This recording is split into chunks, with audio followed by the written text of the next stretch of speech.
The Tape Never Lies Network. The tape never lies. Tape never lies. Starts now.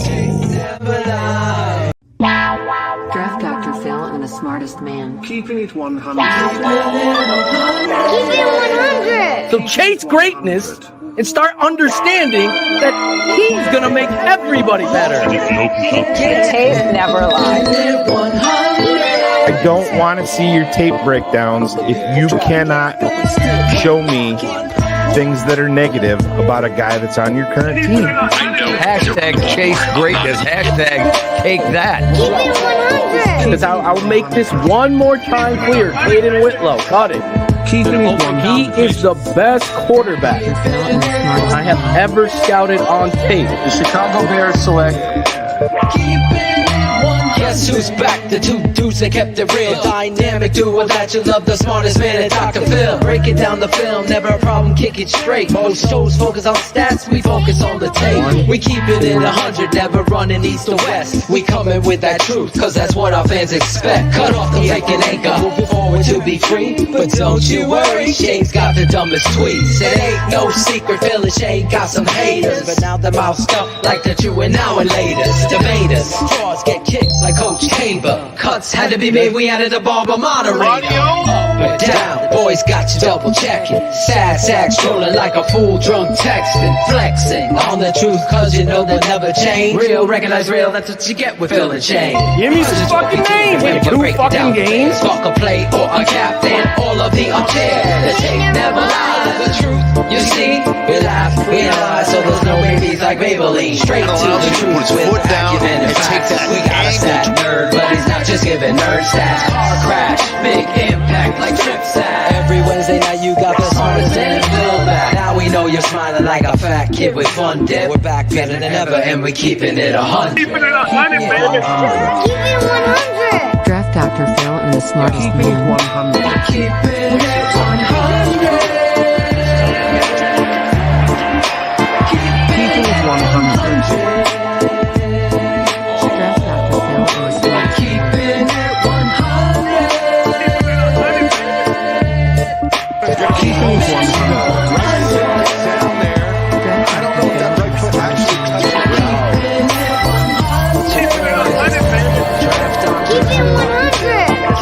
it 100. Yeah, exactly.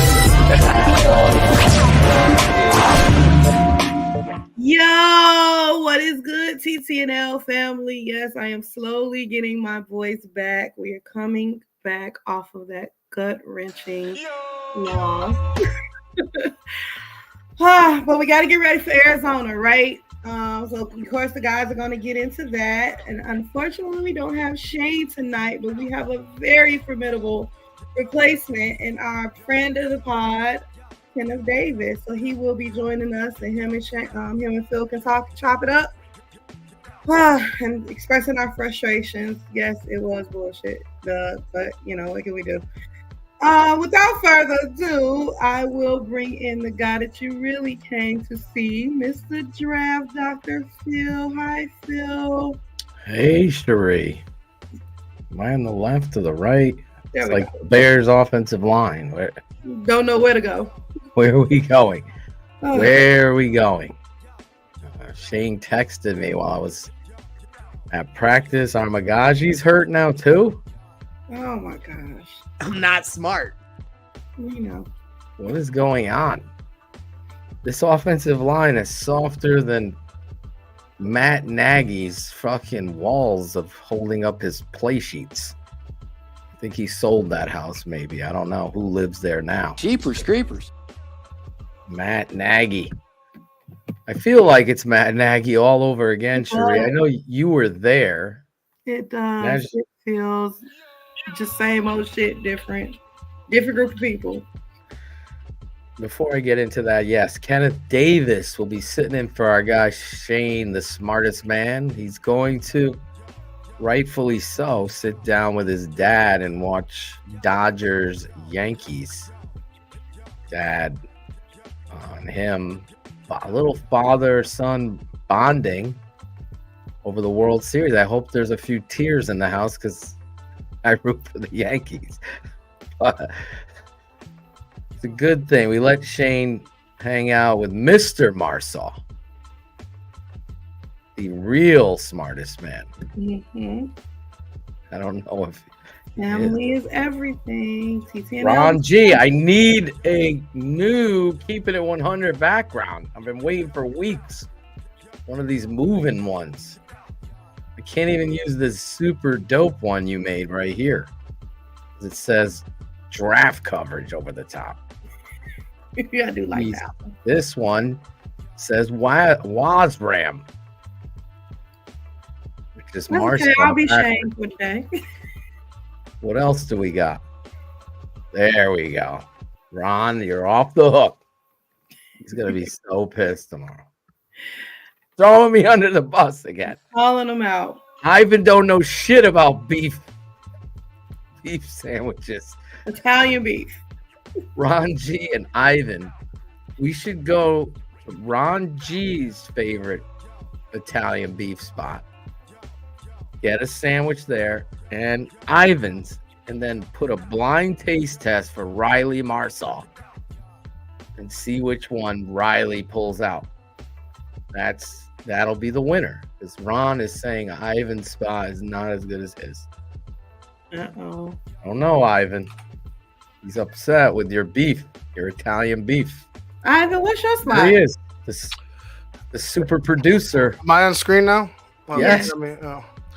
Sorry, I'm watching. I'm doing my job. Doing things. He's doing his job. I'm doing things. I'm not worried about beef fucking sandwiches, but but there's like 8 fucking spots in the city, Ron. All right. All right. So but we're gonna figure this shit out if we have to figure this shit out.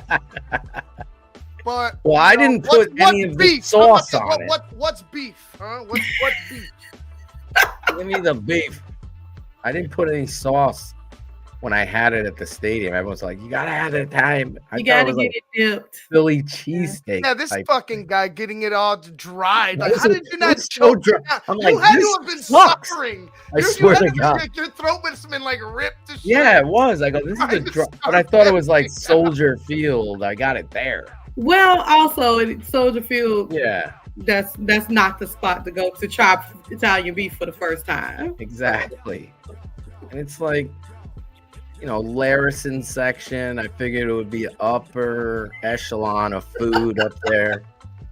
It was a very big disappointment, Jim. The United Club's Italian beef was dry. The bun was a little stale. Yep, get it dipped. All of They that. tried to goes in. fucking make it unstale by like putting steam on it or some shit. You could just taste. Like, how old is this fucking bun? I didn't put any ketchup on it. I could tell you that, Doug. I wanted to because it was so fucking dry. I'm like, is there any mayonnaise for this thing? Oh gosh. But anyway, I don't know what was worse, the dry beef or Matt Eberflus. I want to say Eberflus. I'm gonna go ahead and go with Eberflus. I've had a dry. He is the Italian dry beef. beef. How about that? He is a dry beef. Put him on a stale package of buns. That's where he is. I know we're going to get into it tonight with Kenneth Davis. There's a lot to get into. Ivan, the super producers in the background, cutting up some of the presser and some of the things that have come out. I mean, you're talking about a full-on. Remember last week when I said the curtain was pulled back, like Toto grabbing that curtain and showing you who the wizard was, some fucking schlep boy in the back. Took Dorothy to make this shit up, make a heart, make a clock, whatever the frig, get a brain. What was the brain? How did they come up with the brain? That's what Matt Eberflus is wondering, because it wasn't. He need to make that trip. Well, you know, we said it all along, Cherie, and I don't want to like step into the show where Kenneth is, because Kenneth's running a little bit late. He'll be here in like 10 minutes. But last year, I mean, even leading up to the draft, as excited and as amazed as I was where Ryan Poles got us the first overall pick, which happened to be Caleb Williams, and we called that you're going to draft Caleb and what have you. You all know the big concern here was Matt Nagy, and it transcended. A lot of people agreed with that. I'm not saying who wasn't on board with that, but I know I was on board with it prior to the year. I don't like Eberflus. I don't feel comfortable with a guy being allowed to be step for step with the quarterback that we knew you were going to draft. I don't like that because I just didn't see him as a head coach. I think that he might be a good defensive coordinator, but these critical situations and inability to take accountability, like you can't be a hypocrite to the locker room. Because if you're going to expect them to be accountable, you have to be accountable as well. And he never has been. And every time you're going to the podium and you're listing off the positive things first and foremost in treacherous, historic losses, let alone losses, there's no differentiating. If we did a game, and we should play a game, did the Bears win on this press conference or lose on this press conference? You can't tell. Exactly. You can't tell. We could play a game. It would be a 50-50 shot, and Milkshake Mike might have to phone a friend to figure it out because it's the same rhetoric bullshit that we get. And people laughed at me when I said, listen, don't believe in him as the head coach. Big sign for me was Chris Morgan. I'm sitting there with my 80-something-year-old father who I know is an offensive line guru. He's my guru. And he's like, this coach of the offensive line just doesn't know his ass from his elbow. And they continue to trot this guy out there. And you saw the personnel decisions because you're an offensive line coach. You're a fucking wild man. You're down in the dirt with the guys. You're fighting for your guys. You don't care if a guy's third-round pick, undrafted guy they traded for. You're fighting to start the 5 best players. Chris Morgan's one of the typical showcases of guys that just are along for the ride. There's no stand-up to Eberflus.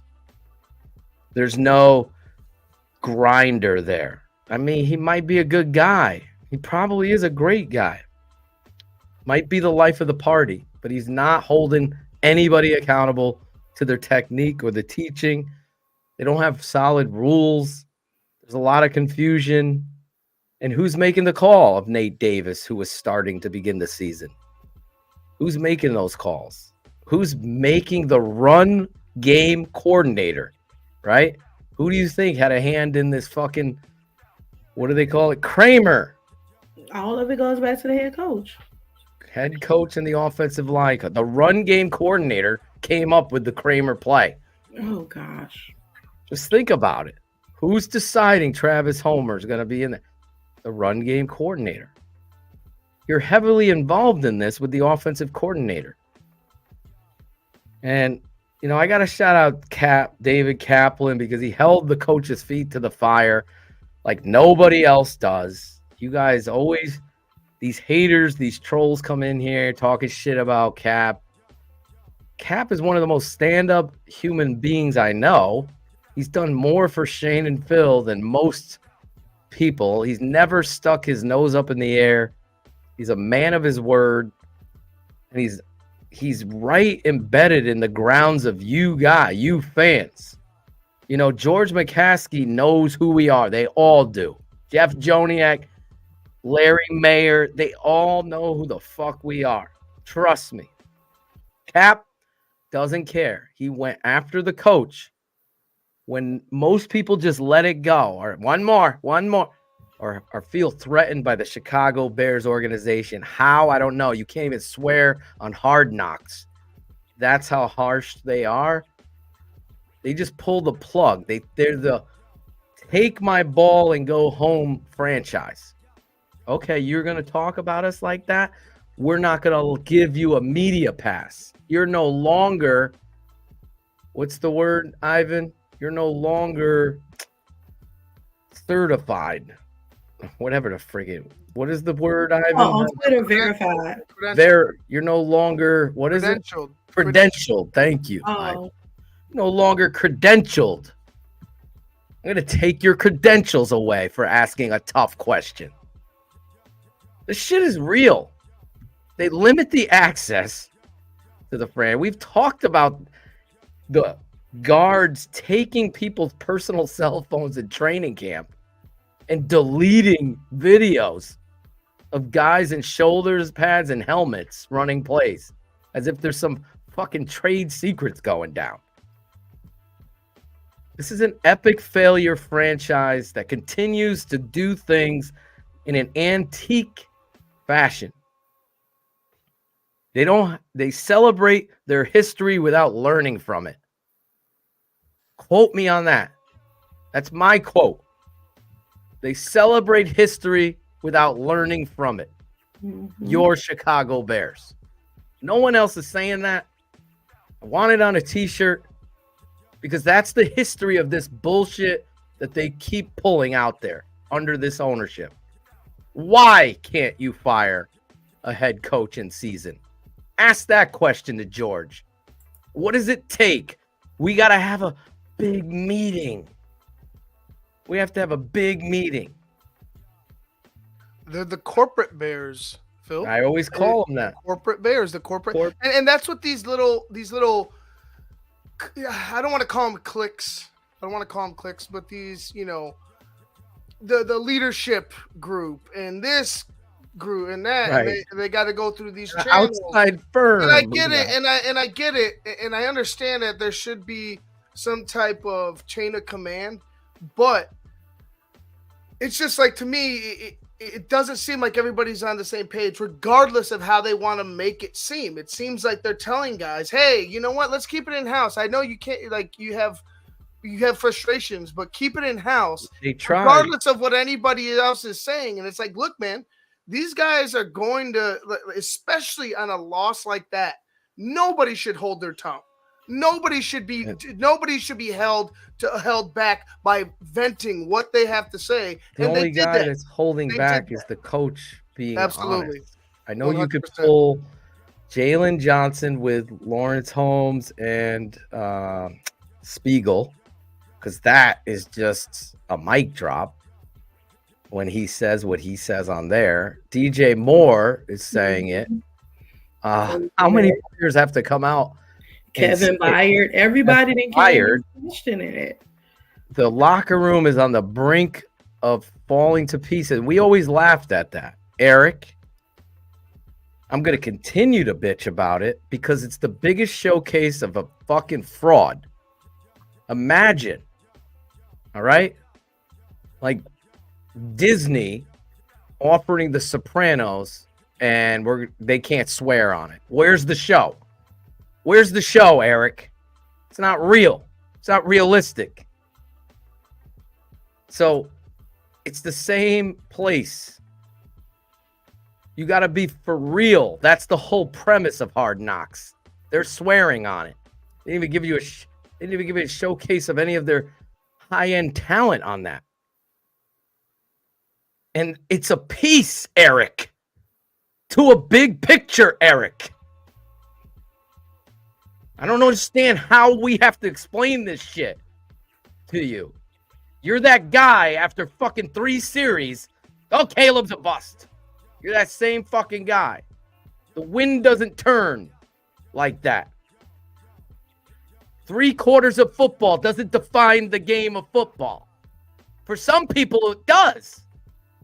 And guess what? I fucking can tell you, 99% of those people have never played football, have never coached it or been around it. A game is 4 quarters long. Well, he didn't look good in the first 3 quarters. Well, why? Did you notice? I'll show you why.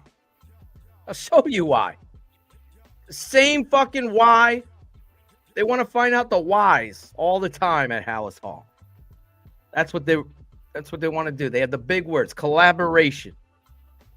right? Collaboration, regression, the wise. They need the fucking 3 wise men to come bring a fucking coach to Hallis Hall. Because I mean that, like what you just said, that's what's lost on this whole loss is, yeah, we lost the game on that Hail Mary, but fuck, we didn't do nothing for 3 quarters. So that's the bigger problem. It's not that one last drive where we did fuck it up, but the fact that for 3 quarters we could barely move down the fucking field. We got a coach and an offensive coordinator not using Cole Kmet to begin the game. You have an offensive coordinator that has to put in an offensive coach and a head coach that has to put a rookie that has never played a down at left tackle for your Chicago Bear. Let's just put him on an island by himself. There's no just forethought in this that we might have to put a tight end and protect this guy and our quarterback. And we're going to have to run plays out of 12 personnel to help us.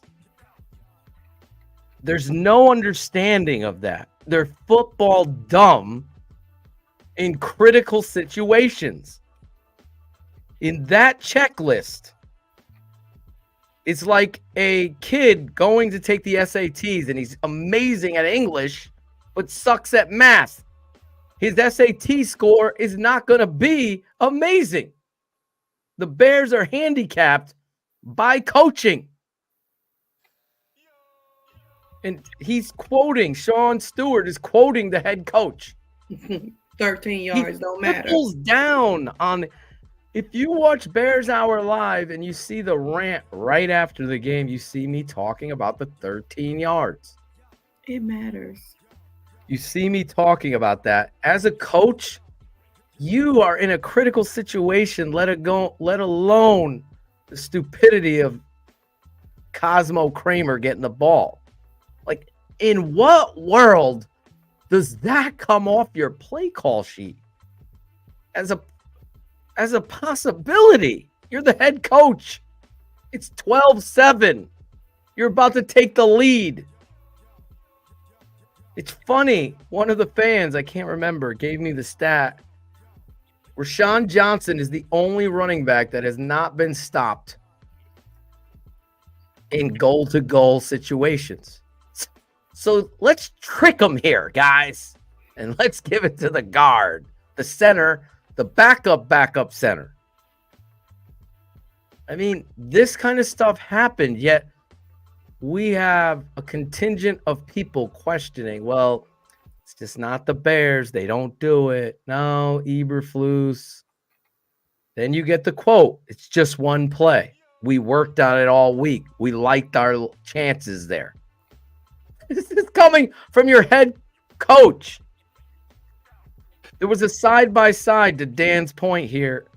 I sent it to Shane and Cap. I go, here's Dan Quinn talking about these plays, and here's the Bears head coach. Who do you feel more comfortable and competent coaching a rookie quarterback? It's Dan Quinn. It's no question that Jaden Daniels is in a better situation. He's a good quarterback. Yeah. I was emotional in it. I was fired up. Caleb is leaps and light years better than him. The surrounding talent on offensive line, as well as the most trump card, whatever, you know, when Uno draw 4 and then you double down with 4, the trump card is the fucking Bears coaching staff. It's so negligent that it affects the outcome and play of the game. And you know what? Your quarterback overcame it all, drove you down to scoring drives, brought you back down again after they fumbled the ball, won the game with confidence. All you had to do is what? All you had to do is coach them up. But no, We can talk about the missed challenges, the 2 QB draws in a row. You could talk about not taking a timeout because your fucking cornerback is jawing and jabbing because you got such a great locker room. You're such a great leader of players. You're a travesty. You called timeout. You set them up. You Jalen Johnson's your cornerback that you paid millions of dollars. So good for him that he feels free to say, no, that's on coach, basically. He fucked up. I would have liked it as a player if my coach called timeout, got us all organized in our assignments and responsibilities, as you preach all the time. Assignment, alignment, technique. Assignment, alignment, technique. We were good there, guys. We were. No, you weren't. You weren't good. Your corner's over there talking with the Bears fans or the other team, depending on who you talk to. You are over there doing this with Jalen. You're not set. And guess what, jackass? The end result was you weren't ready. Because the guy that's supposed to box him out didn't. You lose. And it's a costly loss. It's a crushing defeat. And people are going to say, well, it's not the end of the season. I get it. It isn't the end of the season. It's just the curtain opening again of the Wizard of Oz, the fraud of Chicago. That's what I call him. He's beyond. He's not even a shoe salesman. He's a fucking guy that sells shoes on the street that are fake Nikes. That's who he is. And I'm sorry. There's plenty of talent on defense. The GM got it. I can tell you that Coach Washington could call this defense. I could tell you Rex Ryan could call this defense. I could tell you 100 coaches that I believe would be able to work with this defense and use this talent and be successful. Let's not get fooled. So because I've heard people talking about the defense in this game, and outside of that last drive, which was more bad coaching in the play, I feel like the defense did their job. They held them to fucking 12 points before the last drive. So I don't think the defense played as bad as what people. Their defense. I don't know what people are saying they played bad because that's the reason we were still in the game. They were put in terrible situations and shitty short field situations. And last time I checked, when you hold people out of the end zone and force them to kick field goals, you've done a great job. In fact, they even had a field goal fucking wedge kick. So they stopped that one. Whether you want to give it to them or not, they stopped it. Didn't go through. Bears get the ball back. It's not on the defense. But again, I want to say this to those fucking nerd fraud boys that go out there and they say, well, look at his defense that he's doing. Any fucking defensive coordinator I know can take the Chicago Bears defensive talent and really get this job done. It's situational football that Matt Eberflus has been a concern at TTNL for 3 years. Okay? Going into this year. First year, I called it. Shane called. Second year, I'm like, we got to fucking get rid of this guy. Like, fire him. No, they're tanking, Phil. You don't know. No, I look at technique. Alignment, assignment, technique. Failed the other night. It continues to fail in critical moments, let alone people giving me the stat of 3-17 on the road or whatever he is. I'm going to get into our guest. I know he's here now. He's really stepping in for the smartest man. And our guest host, not our guest. Guest host. He's going to stay on until his wife says, get off. It's time to go. And he is totally allowed to blame me. That's what he does best. Let's bring him out here with me right now. The great Kenneth Davis, what's up, brother? What's going on? What's going on, TTNL family? How's everybody doing over here, man? Missing y'all. I'm happy to join you tonight, Phil. You know you're my guy. What's up, Priest? What's up, everybody in the chat? Sherry, what's up, Ivan? What's going on? I hear. Listen, it's bad business that we're here already. It's the truth, but it's just bad business that we have this much of the season to go, and we're already spitting facts. And man, it's been the best part of my break is that I haven't had to have this type of animus. I was like, yo, you know what? I'm about to relax for a minute and take me a nice little break. Today was the first day I found myself agitated again. And man, listen, we all know what the truth is. And I think at times Ryan Post does a terrific job outside of drafting offensive linemen and pro offensive linemen. But the fact that he did not unhitch the wagon from this head coach, it made no sense whatsoever. There was nothing that Matt Eberflus had done to where he had built up enough equity where we were like, we can't let him go because of either X or either because we believe he has this talent that he can get us to a Super Bowl.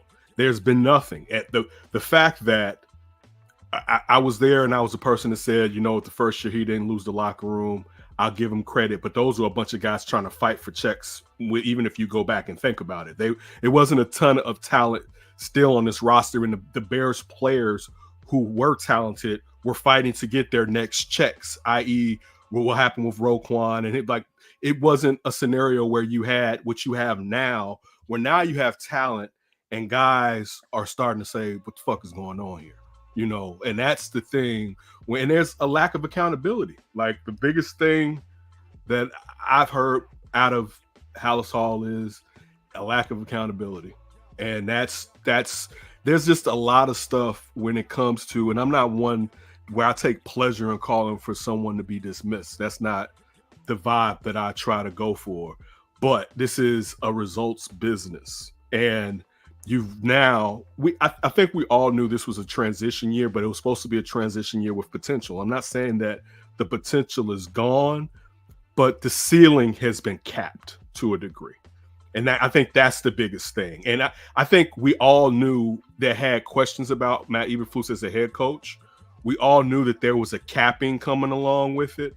But the thing, one, that I always had a problem with on any shows I've been on was every season, if it seemed like they had to find themselves again. I'll give you the first year.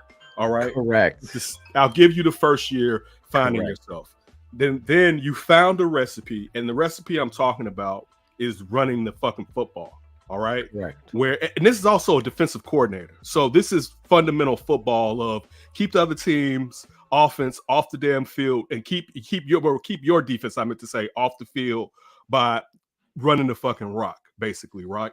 So you look at the first 2 years, they had one of the best rushing offenses in the league, right? Of course, you had a quarterback who could run like no other outside of like two other guys in the league today, right? So it definitely benefited when you're talking about spying and other aspects of opening up the run game for the running backs, but also they ran the ball well, right? When they finally decided to run situations, because you know the running and the passing games weren't in sync, but when they ran the ball, they ran it well. This is not a pro pass personnel offensive line. You brought in Shelton. Shelton is an undersized guy. You brought him in to move up onto the second level. What are you doing? People were calling for, and I don't know if it was here, when DeAndre Swift was the worst thing ever. And again, I'm not saying he's the greatest thing ever, because we saw him at Detroit, so we knew he had warts. But the fact that you didn't pay attention, that they weren't running the ball diligently. Like, you got a rookie QB. Why are you trying to throw everything in this mama on the plate when you can ease them in when you have all these weapons? You're in 11 with an undersized wide receiver in DeAndre Carter, and you know the type of blocking that these wide receivers have to do in 11 to open up the run. I'm not even mad at DeAndre Carter. I'm mad at the decision to, as much as they were. Yeah, it's just so these are the things.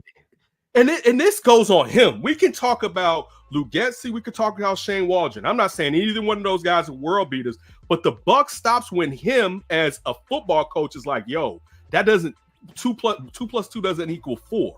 All right, let's slow this down. And so that's where it's infuriating, because it's like, dog, you know the things that this team can do well. We see it on defense. We see what they can do well. There's sometimes some hiccups, but we see as a defensive coordinator, you can do a good job as a defensive coordinator, right? But as a head coach, there's just no reason. And the thing why I really don't even want to because now it's like last year when we were like, well, bring on the first pick because we need a quarterback. And the season was washed away. And this season, record-wise, will be better than last year's record. But still, the fact of it takes away from the enjoyment that we've been waiting for when we know we got it, that someone has to go. And that someone is the head coach. And he just doesn't know how to get us to consistently in the playoffs. I'm going to dial it back from the Super Bowl because I want the Super Bowl, but even consistently in the playoffs. And for me personally, I don't see enough to where I'm like, there's a chance he could be him. Like, it's not even I don't see enough. I don't think he can. I'm going to just be frank with you.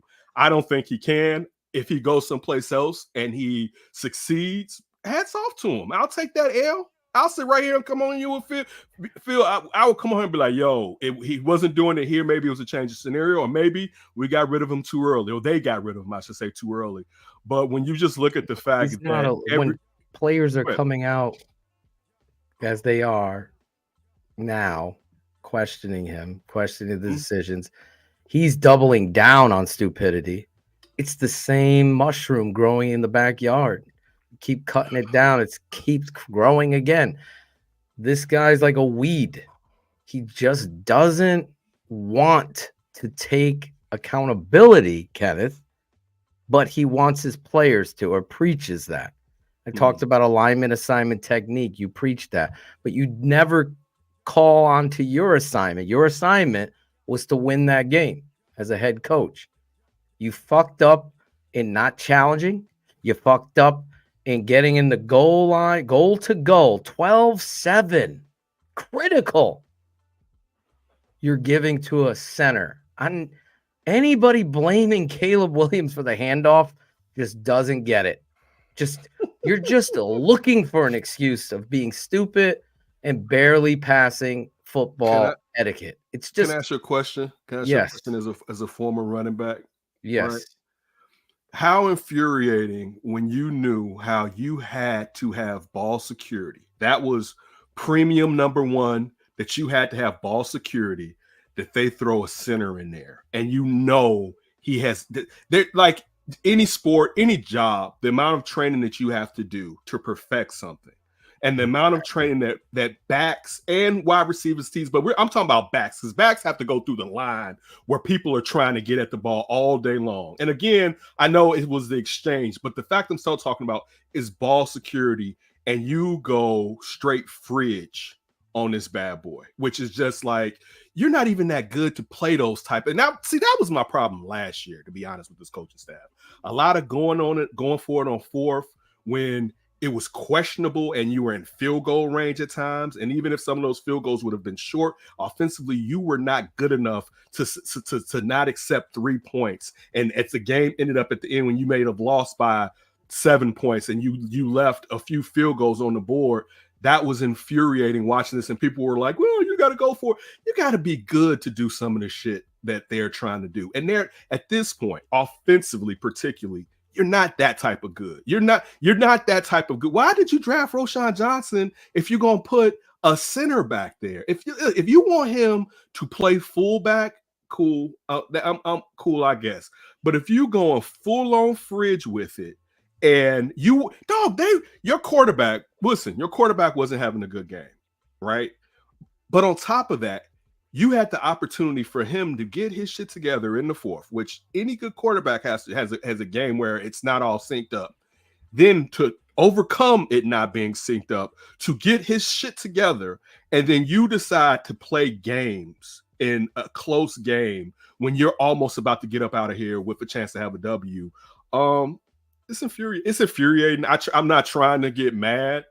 Because you're gonna have to get mad here because it's like therapy for fans, me and you. It's just too much. It's too because It's Finish not this going off. away. It's not going away. The problem is it's not going away. HL hit me up right before coming on here and said how many games till he has to go. They're still this falls on Ryan Post. They still may be too talented. And I was somebody where a lot of people got on me for saying that the Vikings were a lot better than people were giving them props before the season started. Vikings won 7 games without a quarterback or the best wide receiver in football, depending on who's throwing the ball to Tyrique Hill. With Justin Jefferson, the Vikings weren't going to be just punks this season. And This is the toughest division in the NFC.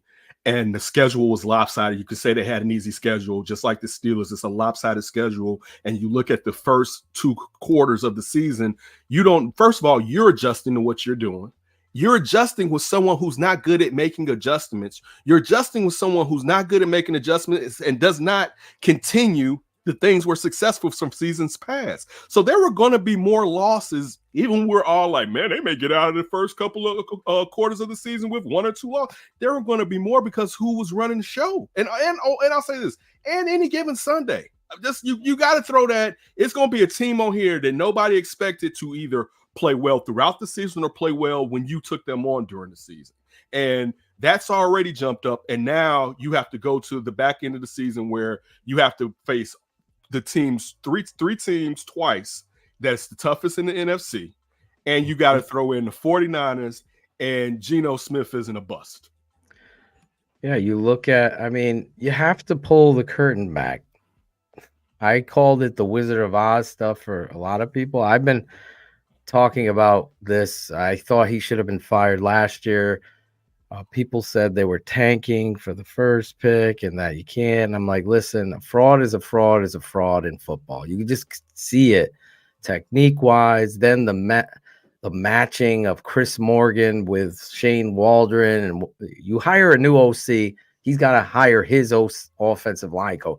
That stuff tells me this is all a bunch of guys that think and my uncle said it a long time ago. There's a lot of shoe salesmen in the NFL. They're old boy network. Hire my friend. My friend doesn't know dick about tight ends, but I'm going to make him the tight end coach and he's going to learn it. And that stuff happens a lot. Now, some stories are successful. They learn, they grind. This guy, to Kenneth's point, isn't grinding. Like, there is no identity on offense again in year 3. You're the head coach. You're sitting in meetings and you are in the headset and you are understanding the direction of this football team going forward, especially with a rookie quarterback. You're under center running power game, inside, outside zone, counters. So you can set up action and boots and things that can go off of it to help your young quarterback. Nope. Didn't happen. You didn't even use Cole Kmet. You were using Gerald Everett. There's so many stories of simple personnel decisions.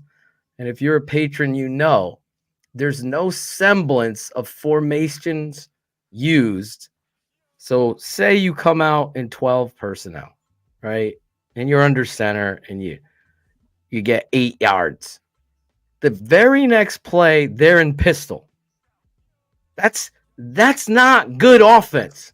You should be back in 12 personnel, under center again, and challenge them to stop it or do something off of that play that's different. Because initially they're going to think, one, you may be forcing it down their throat again, and you're simplifying it for the quarterback to have an open. This is rudimentary football, It's and just to even high school level understanding escapes them. But okay, and this I'm trying not to do this with you. You may pull it out of me. I'm really not trying to. This is the real thing though. And it angers me more because we're talking about a defensive coordinator, right? So you should know certain things. Where is there a lack of physicality?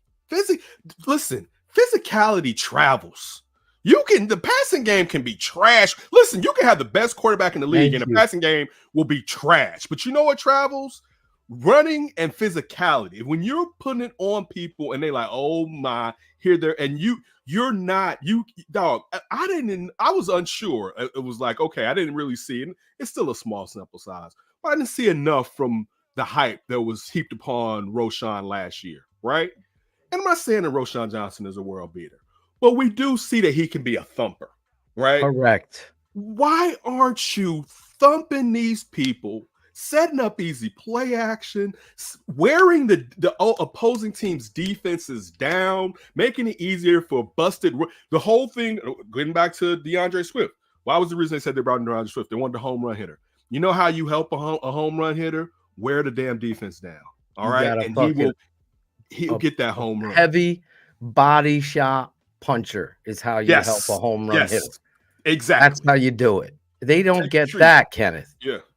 So I'm telling you, Leo's putting this in here, and to your point, the OC just doesn't have a feel whatsoever to what you're saying. This is no indictment of the rookie quarterback. I know Cap talked about today, talking to his buddy who scouts for the Raiders. I talked to my buddy who's a scout for the Patriots. I go, Jaden Daniels or Caleb Williams. He goes, Caleb Williams every time. I go, he's like, what you have in Chicago is what you continue to say on your show. You have no identity, no understanding of power football needed to be happening with your young quarterback and then grow throughout the season. But the identity is the run game. And that's where it was 3 years ago. That's where you were growing there. And you continue to try to foil yourself away from it. You could point many a finger. He doesn't know. Poles doesn't know how to draft offensive linemen.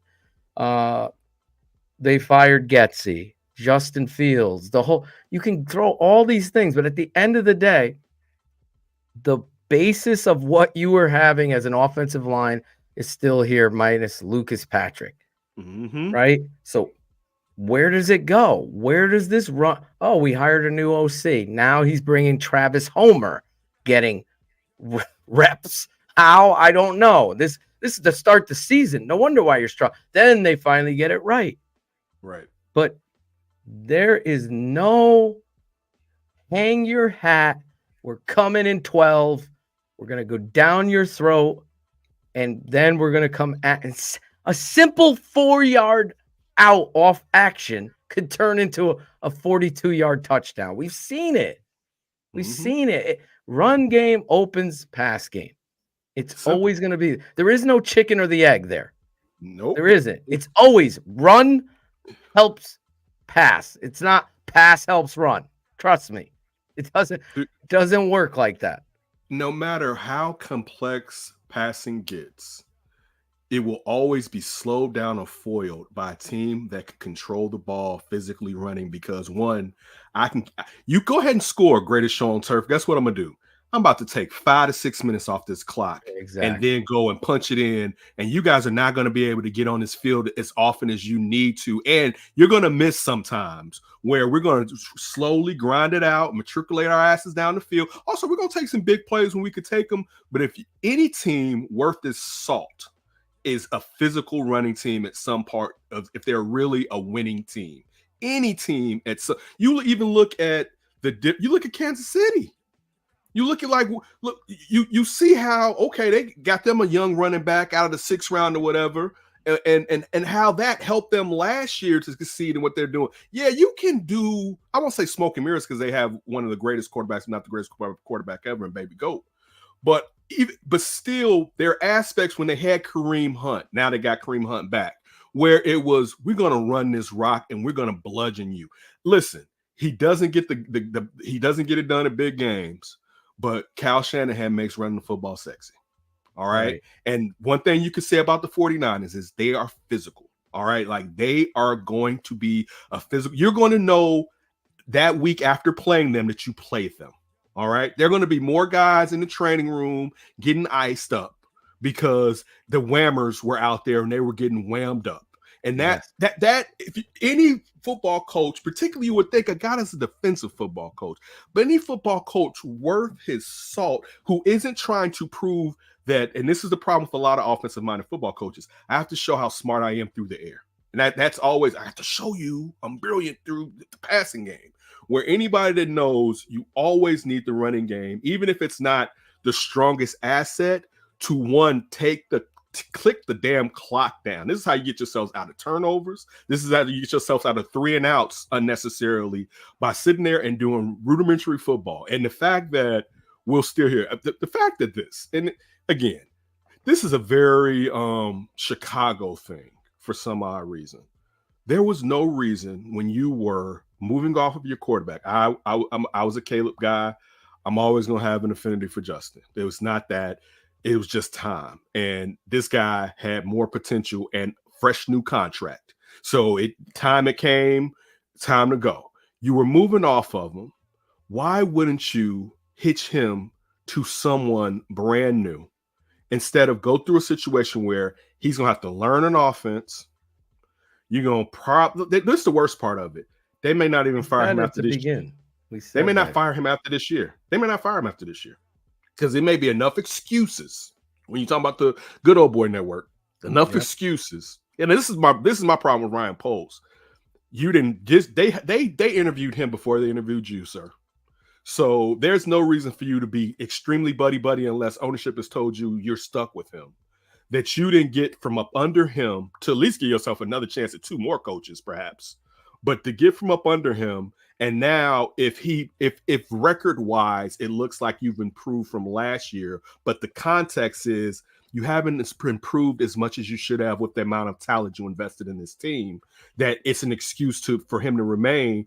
You're prolonging, one, him being here and his inabilities, and you're also losing another year of the fact of Caleb being on his rookie deal and what you can do with loading this team up and trying to go win the Super Bowl before you have to pay him $60 million a season.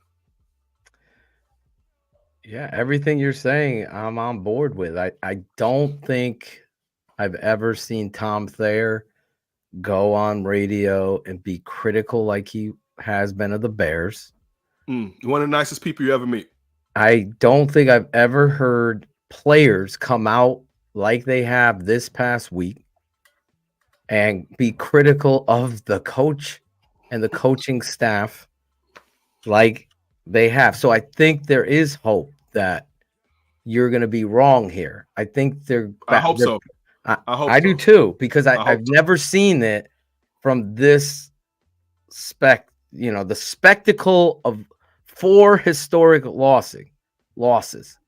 This being one where I don't know the percentage of, but for me, the stupidity of the coach. Now, I didn't hear the presser today, but there's clearly no understanding. I mean, it's a high school level understanding of what could lose here. Okay. What could lose? They don't have enough to set up for a field goal based on what it is that you're asking them to do. So their only chance now is a Hail Mary. So when your head coach comes out, and this infuriates me, and he says that first play doesn't matter, that 13 yards. That's crazy. It's just insanity. But we're all forgetting the pass that Caleb checked to is what Eberflus said. Let's go back there. When you run the ball, you get in the end zone, obviously, after the pass to the corner, the fade to DJ Moore, and it's out of bounds. Apparently, Caleb checked to that. You as a coach have a responsibility based on situational football. And I was trying to explain this to Greg Braggs. He's like, well, it ends up, I go, it does matter, because if they stop you on first down, that forces them to use their timeout, because everyone forgets they had a timeout, which they throw for 11 yards and call timeout before the 13 yards, right? So say you get stopped. Okay, it's a 50-50 shot. You're playing, okay, if we run here, they are going to have to call a timeout if they stop us. That's what you're doing because you're getting back up right away and running again.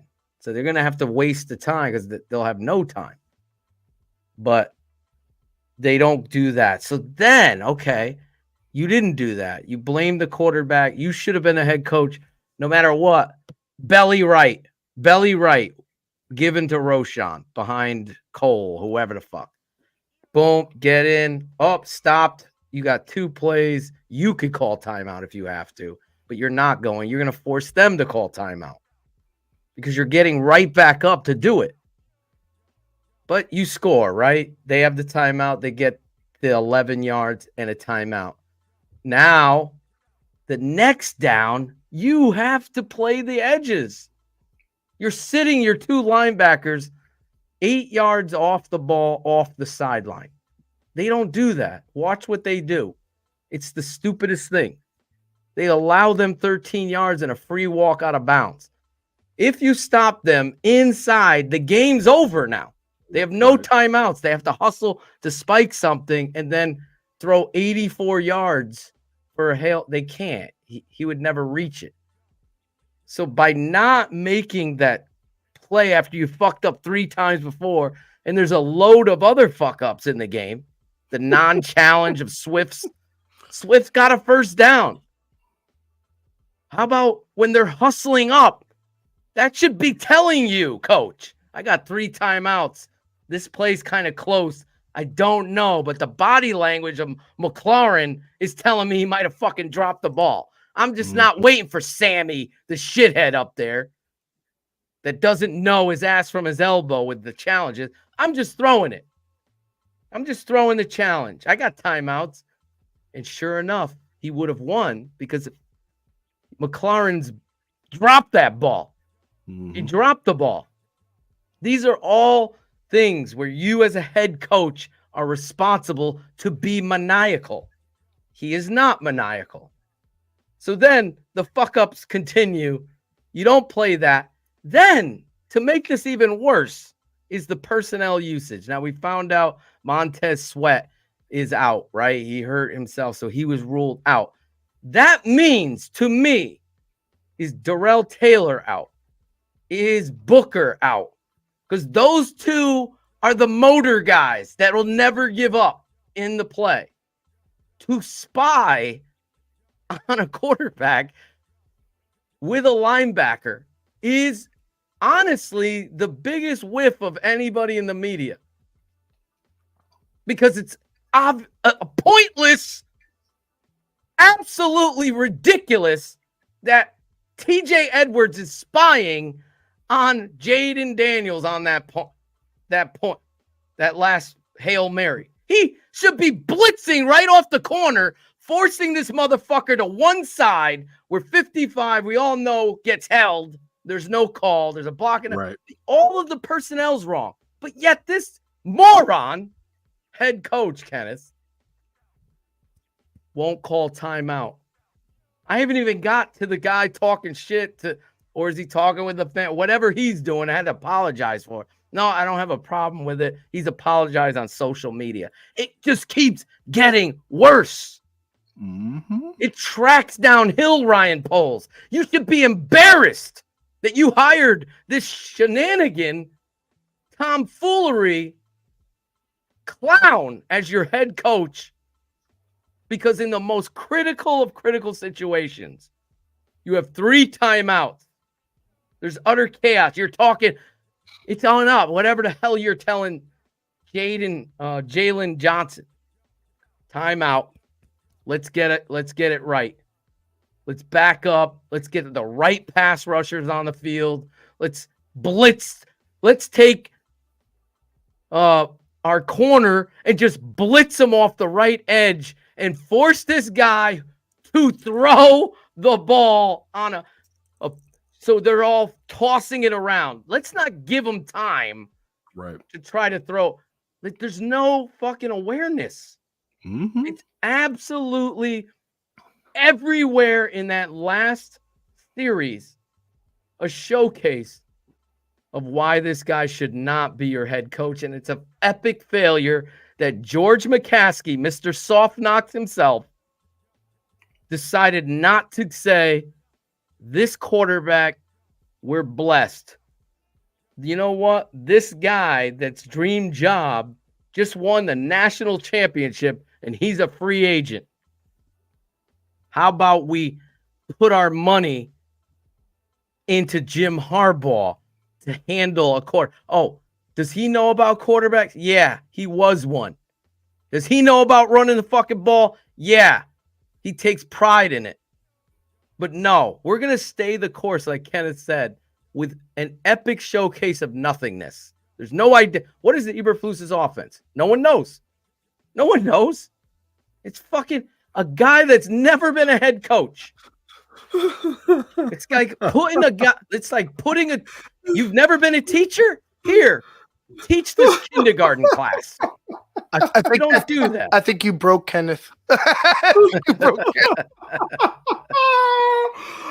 It's just why that's why I feel I can't get so amped, because we all knew, like listen, we all want shiny days, right? I'm speaking of people that was down for Caleb coming in, right? But in our hearts, we knew that Caleb's deodorant wasn't going to be able to clean up the loose funk. Like, at times, it's going to stifle it. But man, of someone who he's in charge of discipline, he's in charge of detail, he's in charge of it's so many things. Dog, first of all, DC's have a hard time with clock management anyway. He's not good at clock management whatsoever. There's just a lot of ish coming out of House Hall with this cat. All right, where it's like everybody's kind of know. And I was saying this earlier. You've worked a job and you realize your supervisor high up didn't know what the hell they was doing, or to the degree they need to know. You're like, man, you know that we do this on the back lot or whatever, and he don't even. And it's a lot of that. It's a lot of where, and we're talking about regardless of him being a rookie several years ago, he's not a rookie head coach any longer. So he's okay. Let's just be fair.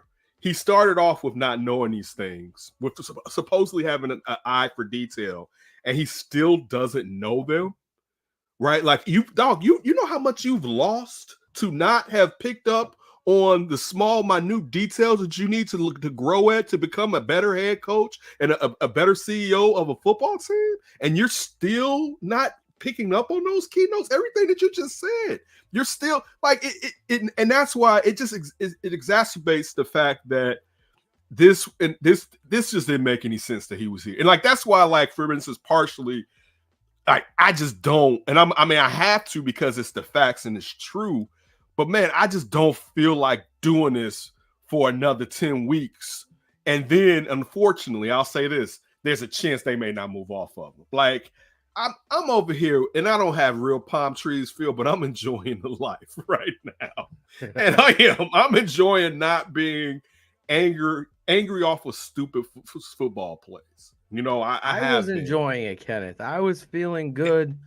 I felt like they would have win that game, and you know what? They were. I did. You knew the shit was coming, and that's the problem. Where they're beating teams they're supposed to beat, right? Once it becomes football strategy, yeah, situational football is AKA football strategy.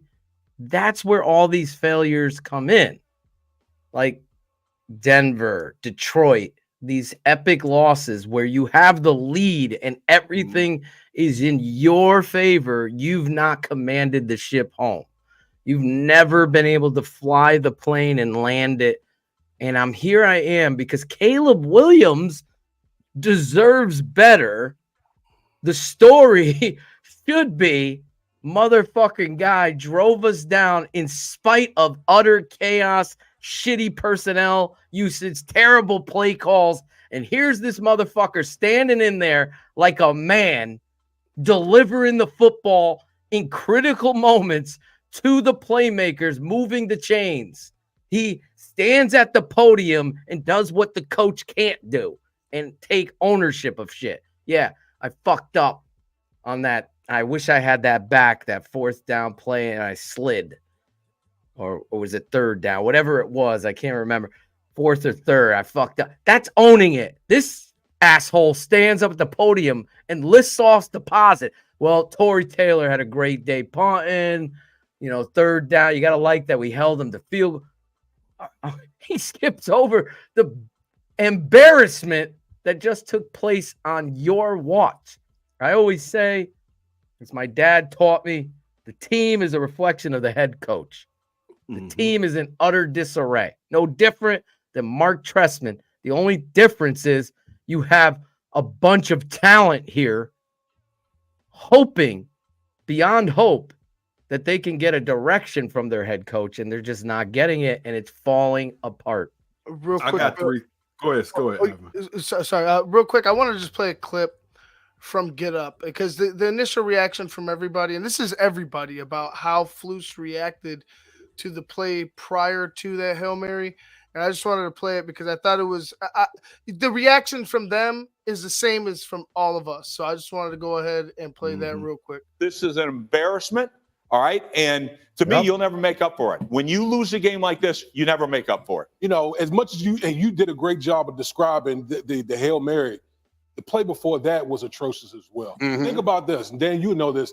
Coach says it wasn't. Daniel has a rib injury. You know how hard it is to try to heave a pass that distance. That's why they went out there and tried to gain as much yardage right there. Like, there's no one out there, Coach. Well, you do not allow the guy to catch the ball right there and give yourself even closer. You still have a spy there, Kenneth, if you look. To throw the Hail Mary. That's a mistake. D-Wood. No, it's a huge mistake. Do you want me to make your head linebacker explode? spying? Do you want me to make every Chicago Bears fan's head explode?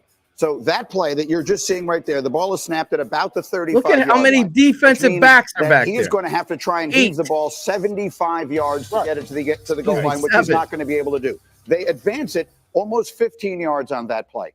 Matt Eberflus, the head coach of the Chicago Bears, a defensive coach, was asked afterwards about that play. What are you defending? This was his answer. You're defending touchdown there, and them throwing the ball for 13 yards or 10 yards, whatever that is, doesn't really matter. It's always going to come down to that last play. Came down to the 2-second play to the last play. Oh, no, we're not done. I mean, dude, that's why. Wait, you just don't understand. Like, I think it's a little easier. Exactly. Maybe I'm wrong. Is it easier to throw the ball 50 yards, 60 yards, or 80 yards? Yeah, I don't know unless.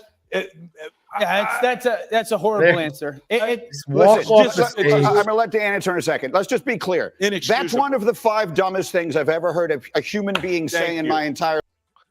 But this is why it's fireable. Go ahead. No, go ahead. Yeah, I got a few. Let me get a few things. One comment from HL earlier that everybody in the House Hall is telling him he's good. Everybody at House Hall isn't telling him he's good. All right, I'm telling you that. Everybody at House Hall doesn't believe that, particularly even if you're talking about the players first, but even the coaching staff. But then James said that with Kevin Warren, I hope the thing is, don't they take me saying I'm going off of what they do. Like, correct. That's You're what I'm going off of. The norm. I'm going off of the history. Yeah. Norm. So I'm telling you what I would do. All right. Like, so I pray from the heavens that they move off of him. But see, that's even the problem with where there was no reason that they should have started the season with no coordinator that had no head coaching experience in the past, just in case this shit went this way. Right.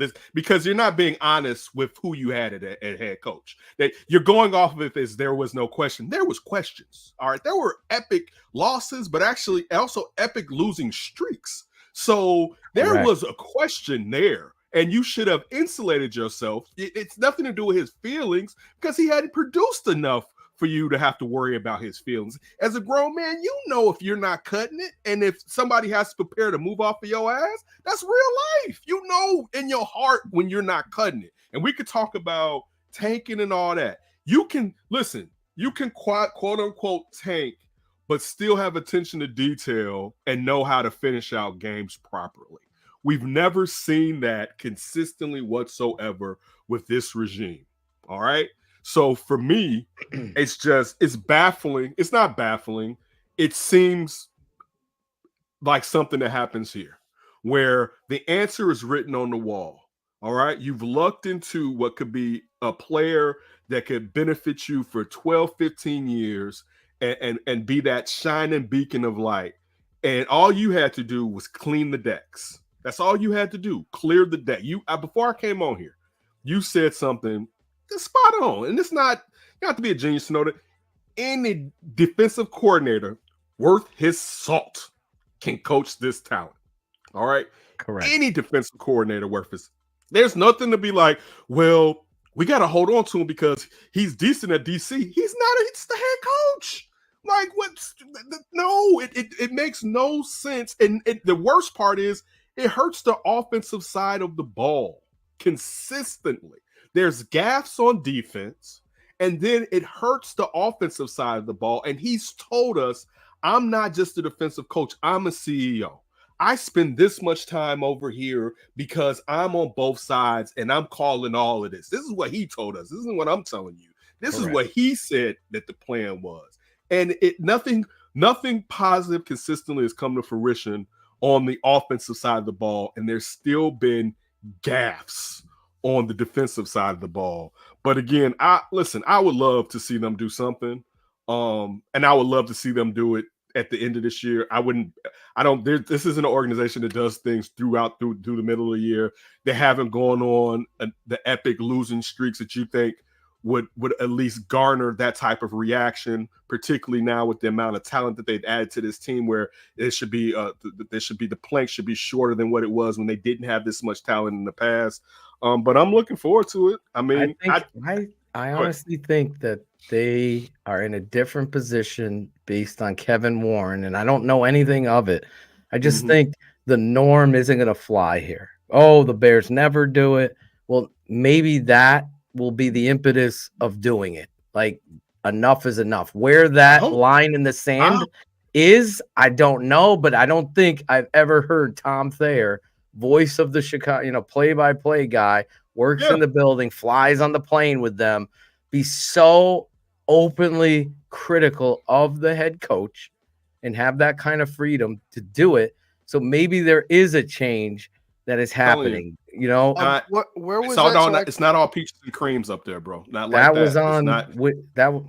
So I can bring it. Sorry, Ken. So it was with Carm and Yurko yesterday.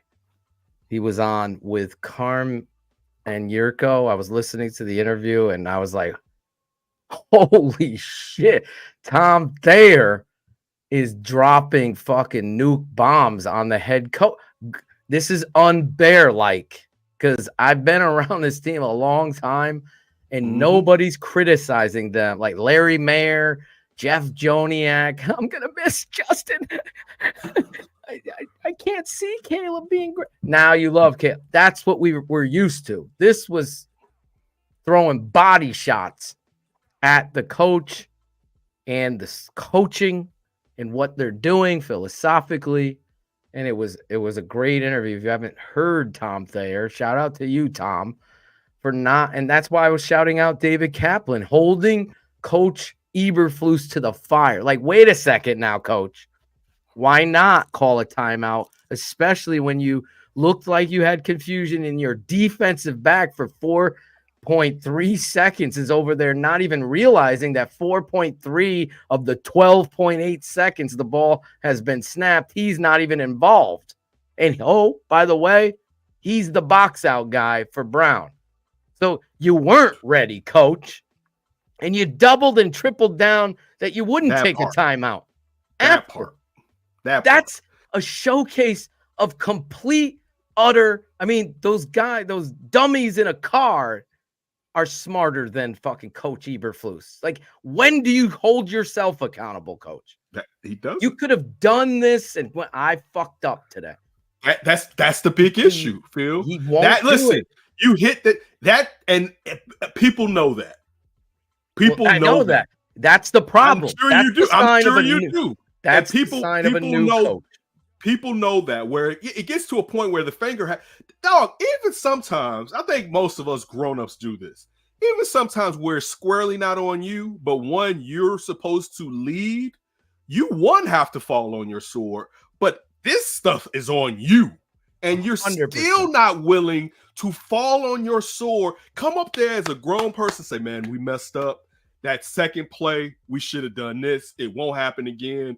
What happened with Tyrique Stevenson, that definitely we will remedy that. And nobody's asking for you to curse him out in front of us. You know what I'm saying? Well, no, we're not. People say that to make it. Yeah, even guys that were on this network. Phil, he's not going to come out and lambaste that. That's not what these coaches are going to. You don't have to. You don't have to.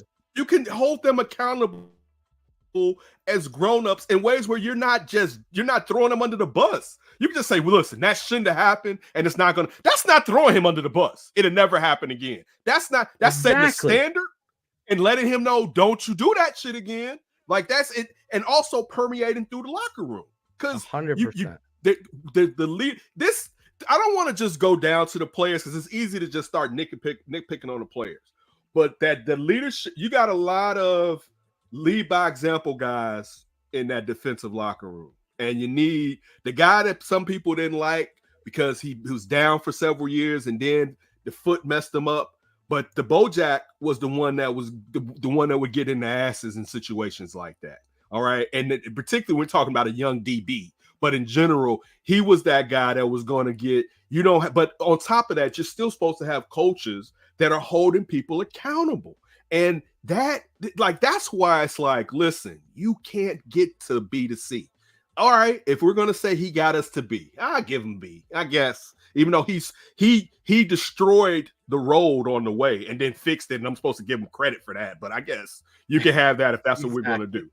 You know, if you're going to mess up everything with bad coaching and then you got 7 wins, all right, go ahead, take it, I guess, right? Like that's the equivalent of, hey, I was cheating on you real bad and I was really in these streets, but I got rid of all of them and now I'm good to go. And even though you were stressed out, I broke all the trust that we had.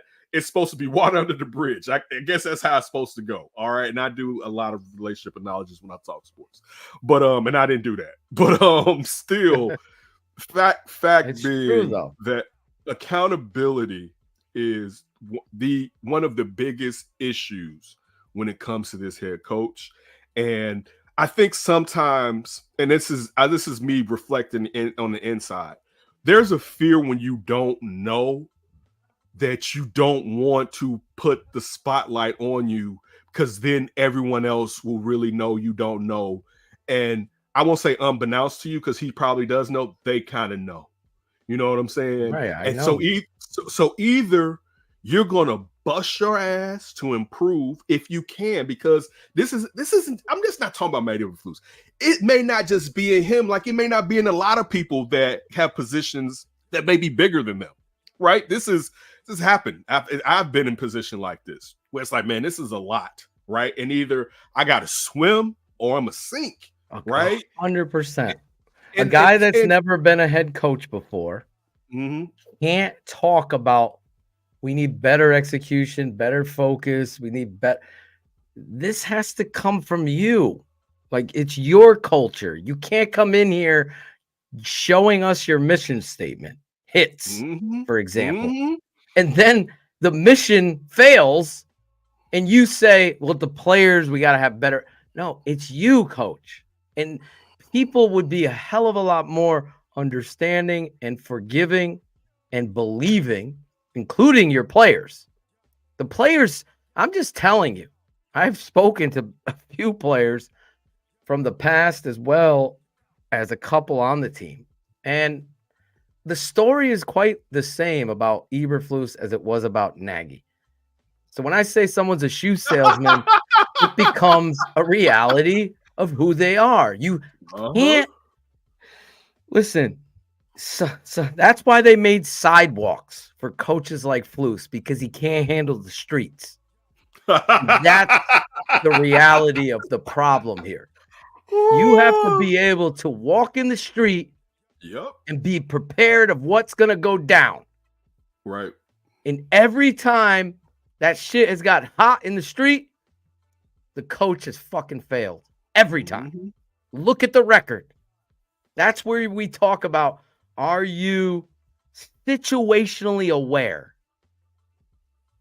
You can't admit that you messed up is a showcase that you'll never learn. And that's where ownership has to step in. And Ryan Poles has to understand business first. He's your friend. Great. You love the guy. He ain't the one. He's the sidewalker. He walks the dog. That's it. He's a fucking fraud. I'm tired of this shit. And it goes back to this, Kenneth. When your family and the culture of the Chicago Bears wouldn't hire their grandfather now because he's too controversial, he swears too much, he wants winning, and he wants his players to be fucking tough, and he's going to hold everybody accountable, and he's going to say their names. The whole locker room is begging for a guy that's going to hold that guy over there accountable that don't give a fuck. And Flus just walks by that guy, but he'll yell at the other guy. That's where you lose control as a head coach. I don't care. What did Lawrence Taylor say? Bill Parcells fucking told me, shut your motherfucking mouth and sit your ass down. Nobody else had ever done that to him. That woke him up. He loved that guy. He held him accountable. He needed that. He needed that. The great ones, as well as the guys that are great stories like Purdy, Brock Purdy, last player, they need accountability. Every freaking player in that locker room needs it. And are they getting it? No. They're getting a shoe sale, a magician, a side dog walker, a guy that wants to make sure everyone's okay. He's a Boy Scout troop leader, giving everyone a prize.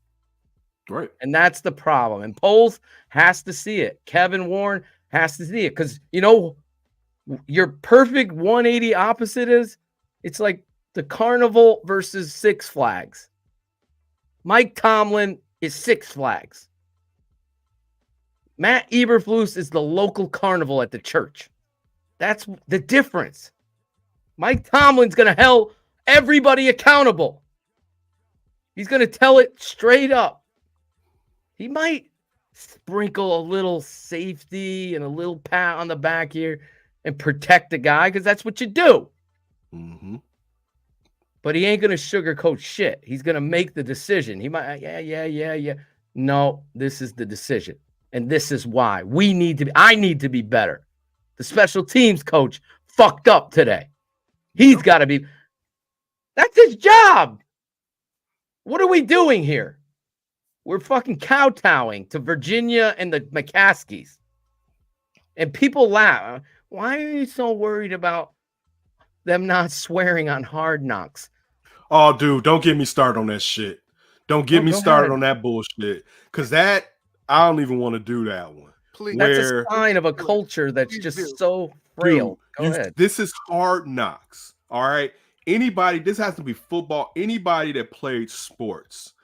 I'll tell you one thing that used to piss me off playing football at a lower level. Mm-hmm. Some referee telling me not to curse when I could break my neck out here.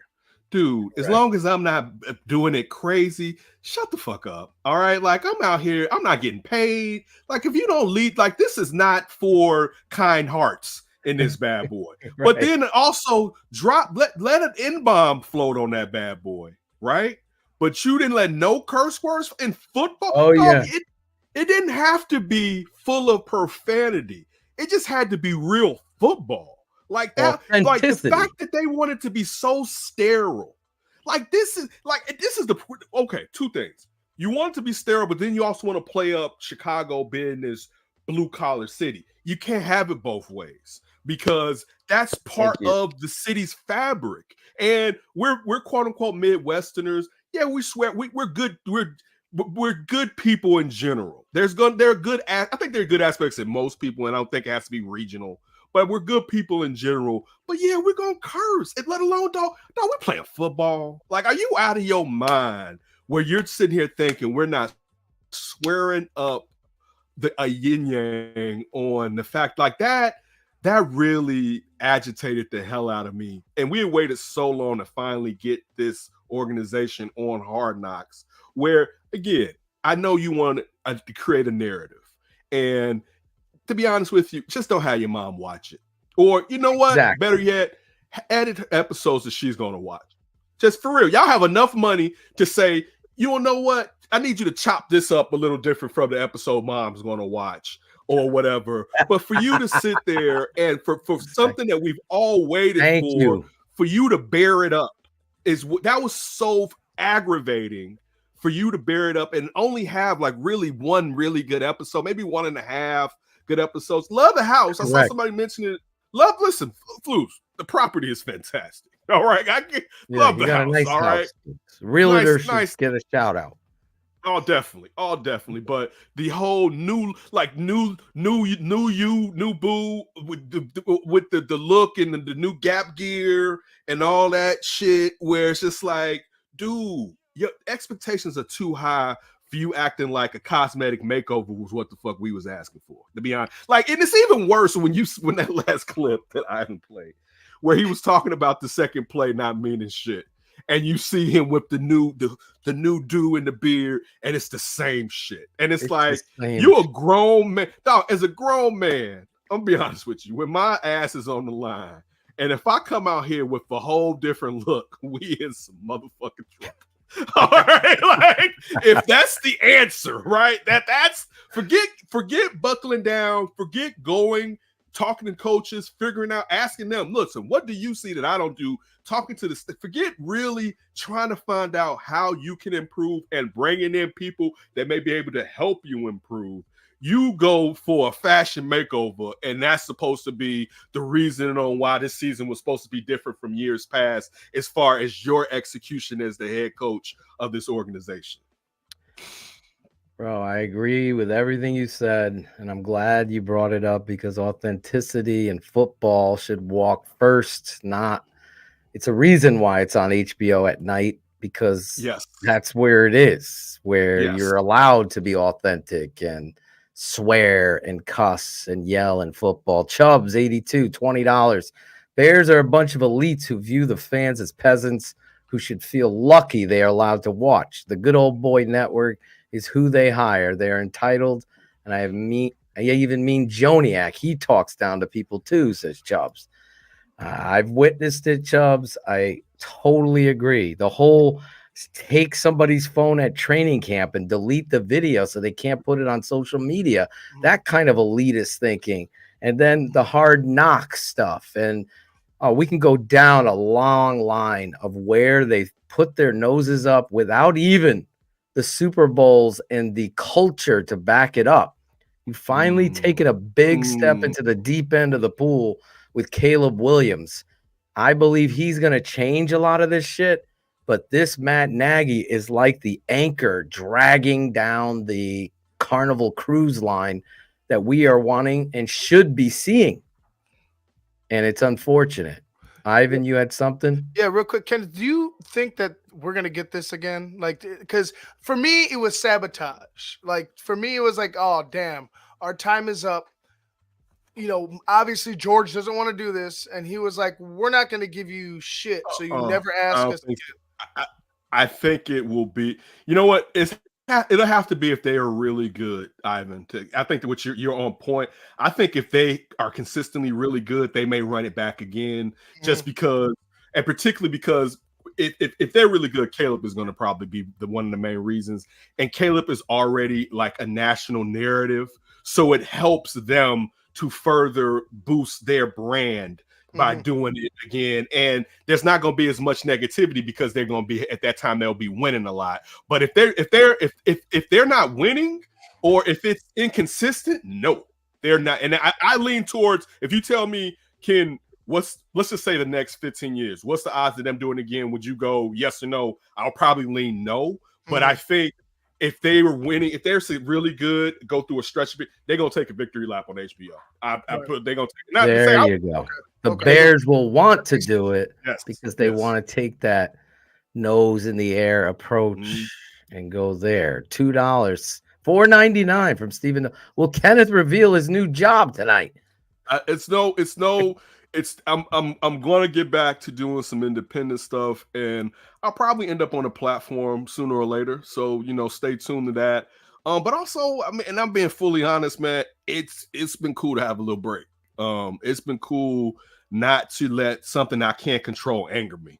I'm just spitting facts. You know what I'm saying? Like that, I can't control this. You know what I'm saying? And there's no rhyme or reason behind it. Like we're all sitting here saying, dog, you can just be. I don't even know if dog.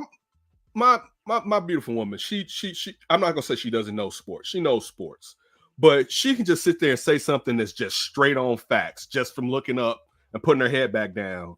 And anybody could know in the situation they came off of last year. There was really, even if you like Matt Eberflus, there was no reason to retain him. There just wasn't. There was no reason, and I think most of us knew they're gonna hold on to him because the defense played well. But that still wasn't a good reason to hold on to him. Like it just because it goes back to the point that any defense. How am I gonna bring in a Ferrari? I'm gonna bring in a Formula One race car and let a dude that can't even do like stock truck racing right. Like, and I'm gonna be like, here, man, you're gonna go ahead and drive for. Like, no, even if I'm chummy with the stock truck racing guy. I'm like, listen, you're my guy, but I need like one of those European cats to come over here and drive this Formula One. Like I like it's just again, this is grown up stuff. Like that's the biggest problem. This isn't us here, and let's just say there's no money involved. And we hanging out or something, and something goes bad, and it's like, okay, if it'll be better, whatever, because it's not affecting nobody. No, if money's on the line, all right, jobs are on the line, careers. See, that's another thing too. When we talk about locker room stuff, see, let's just break this down. First year, you strip it down, right? So you got a lot of try hard, trying to get tape out guys to go along with the young players that you have that are trying to build and get tape out, not just to go to other teams, but they want to get good contracts. Second year, you bring in some more talent, right? This year, you bring in more talent. The problem is when you start bringing in talent, you bring in guys that know how it's supposed to be run properly. And that's when people are starting to look and be like, why the hell are y'all doing that around here? And people sometimes forget that the players are some of the smartest football IQ in the world. They know when things don't add up properly. And they have to work with you because they work under you, but they're rolling their eyes because they know you don't have the answers time and time again, and things don't make sense. If you didn't have, like, if DJ Moore was a spoiled player, I'm just going to use a stereotype of wide receiver. Like, you look at wide receivers and you're like, they can be divas. And partially, one, if he really got upset, people be like, oh, you being a diva. Where it's, dog, dog, I bust my ass. I'm never hurt. You put me out here in plays where I can get my clock cleaned consistently about every game or every other game. What the hell is going on? But still, he's a worker. He puts his head down. He goes to work. But guys know that this isn't making enough rhyme and reason. It's not even that. They know, how am I going to get to C? Because right now, it doesn't look like we have the person in charge that can get us close to the C, which is winning playoffs, at least Super Bowl appearance, and bigger contracts for all of us. Like those are the things that you want to do when you want to succeed in any field, and you want someone to lead you. When you said accountability, you heard what Mercedes Lewis said about Shane Waldron. Dog, anybody that really does anything in a business, once you're higher up, if you have any confusion, you like, listen, am I doing something? What am I doing that's not right? And what can I do to get better? And you would prefer an answer to that. Of course, it's cool when somebody's like, no, everything is fine or whatever. But sometimes, even when everything's fine, we can grind harder. I still need you to look at minute things where you're like, you know what? You're going too fast on the open, Ken. Slow down a little bit. You know what I'm saying? When you're transitioning here to you, because you want to be better. You just don't want to stay the same. You want to improve and get better. And that's what majority of those players, details. Coaches, there are some coaches on there that have some sense on the staff, right? Yeah. And that's what they want. But then you look at the dude running the show, and man, it's hard, man. People have been in those situations. That's why it goes back to the head coach every time. Mm-hmm. It's about those things and those little intricacies. I call it being maniacal. A maniacal coach says, nope, fucking run it again till we get that. You have to press his outside shoulder and make his shoulder turn, and then you hit it behind him. Do it right. Do it again. motherfuckers going like this with bad body. Get them out. Get in here. You're the next. And holding these guys, they're pros. They got to be held accountable. And he doesn't do it. He's a hypocrite. He's everything you don't want to be. And it's seen everywhere. It's seen on the tape. Me and my dad are just watching it. It's like, you have rules. If you're running that play, there's no rules. Your daddy like that. Stop doing your daddy like that, man. Stop forcing this stuff on him, man. He doesn't deserve to have to watch stuff like this. Benjamin says, "What's the mood at Hallis Hall?" I cannot give you encapsulate the entirety of Hallis Hall. I would be lying to you, and that's not at all what I want to do and spread rumors or whatever. I know that in the past, some players, some stuff the field knows. Like you're in the industry, you hear, right? Some players know it's BS. Like this ain't it, right? Coaches do too. To answer your question, as far as the writing on the wall as him being fired, I cannot tell you that because this is Chicago, and I have to see it before I believe it. Everything going back to what James said. I hope Kevin Warren is like, I don't play that shit. You know what I'm saying? I hope Ryan Post, and also I think we still have to remember, we could say Ryan Post hired him. That's the equivalent of saying that Ryan Pace hired John Fox. We know that Ryan Pace did not hire John Fox. John Fox had that job already, and they put them together. That's what happened with Poles and Eberflus. They interviewed Eberflus before Poles. They put him together. All right, which is for me even more of a reason. I don't care how close y'all got for Poles to be like, oh, hey, I gave you your best shot. But again, I don't know if there's writing on the wall. I would hope there would be. But we here in a lot of markets, excuses are accepted. This is the frank truth. People, for some reason, get attached to people and don't want to see them go. People that haven't done anything for, like, I'm surprised by some of the people that are like giving him another chance. And mind you, I think most of y'all know me. I'm not we got to get rid of this guy. That's not really my MO. It's not my MO. I'm just stating facts of, I don't see it. And again, I said it when I first came on. If I'm wrong and he goes on to have success, more props to him, and I'll accept being wrong. But it's just, man, it's the facts. It's not there, Kenneth. How many times, Kenneth, have you walked away from an Eberflus coached game and said, wow, he really outcoached them today? That hasn't been that situation. But Phil, real quick, Hendricks said, he said KD Pace signed off on him. Listen, Hendricks, I'm gonna tell you anything. When someone hires you and tells you they prefer for you to hire somebody else, you can call that signing off. You don't really have an option, because they're either going to give you the job with this contingent where, listen, you want to be the head, you're going to be the general manager. We want him to be the head coach. And yeah, you can go out and say you're down with it, but that's just the facts of how it's been. And that's the problem here. Like that's the thing that where it's different when we're talking about they should have got rid of Poles. I mean, they should have got rid of Flus, but that's the problem where you're not marrying guys and allowing a guy to pick out somebody that he has a better chance to work with. So like that, go ahead. What are you about to say? I want to say this to what Kenneth is saying here. I believe Kenneth is 100% right based on what I have been told. There was a caveat in this, and it's just simply reading the timeline. You could tell it's very easy. And the history of the Chicago Bears, the good old boy network. Who was involved? Ted Phillips, right?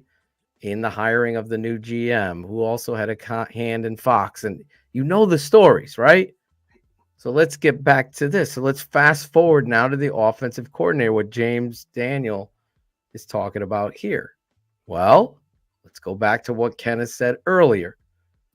If they hired the guy that was most qualified in Lincoln Riley, he would be a threat to the head coach because he has head coaching experience, and thus he was not an option based on the head coach.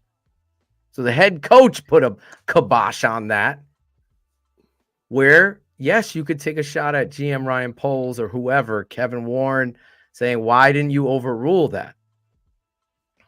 Well, maybe they sided with, I don't know that story, but I do know that is a big reason why Lincoln Riley wasn't hired. And that's straight from the horse's mouth.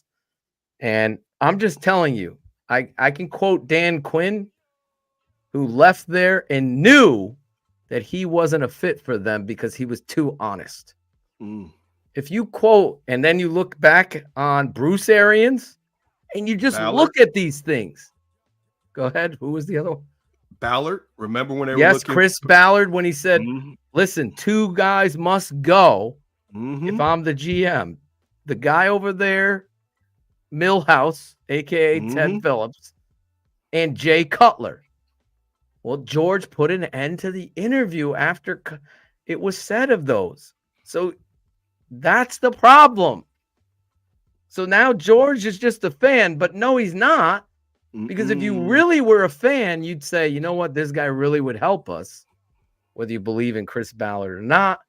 Right. But I can tell you.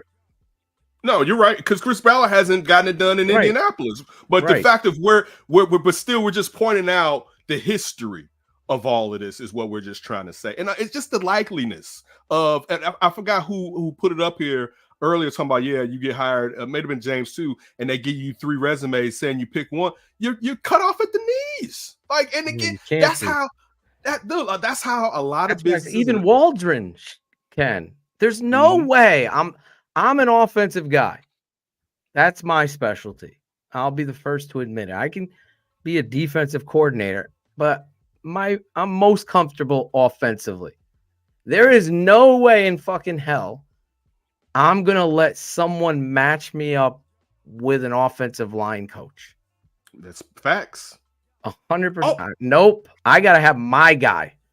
Okay. I got to have that's the most important hire for me is my offensive line coach. But the fact that Chris Morgan stays here and he is horrible. That's what Phil, don't get me started. I've told everybody and their brother I've asked for years, and people have been like, no, it's the draft. And I'm not saying there's a problem with the drafting. Set that fact. Right.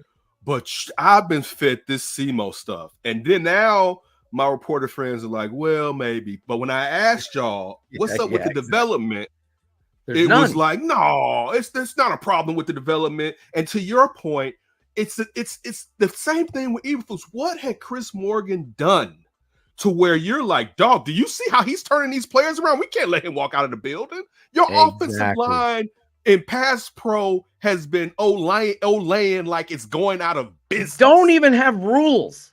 You can listen. This is the NFL. Tell your media friends this from me. NFL. There's a 10% difference between the greatest left and a mediocre. It's like that close. They're so athletic. So it's the coaches that teach. And go back to your point, Kenneth. That shit wasn't done right. Do it again. That are fucking holding their technique, their feet. That part. Do it again. It's not right, Braxton. Your hips are way too high. Get them down. We're watching film. Okay, go to the next play. Let's run another play. No.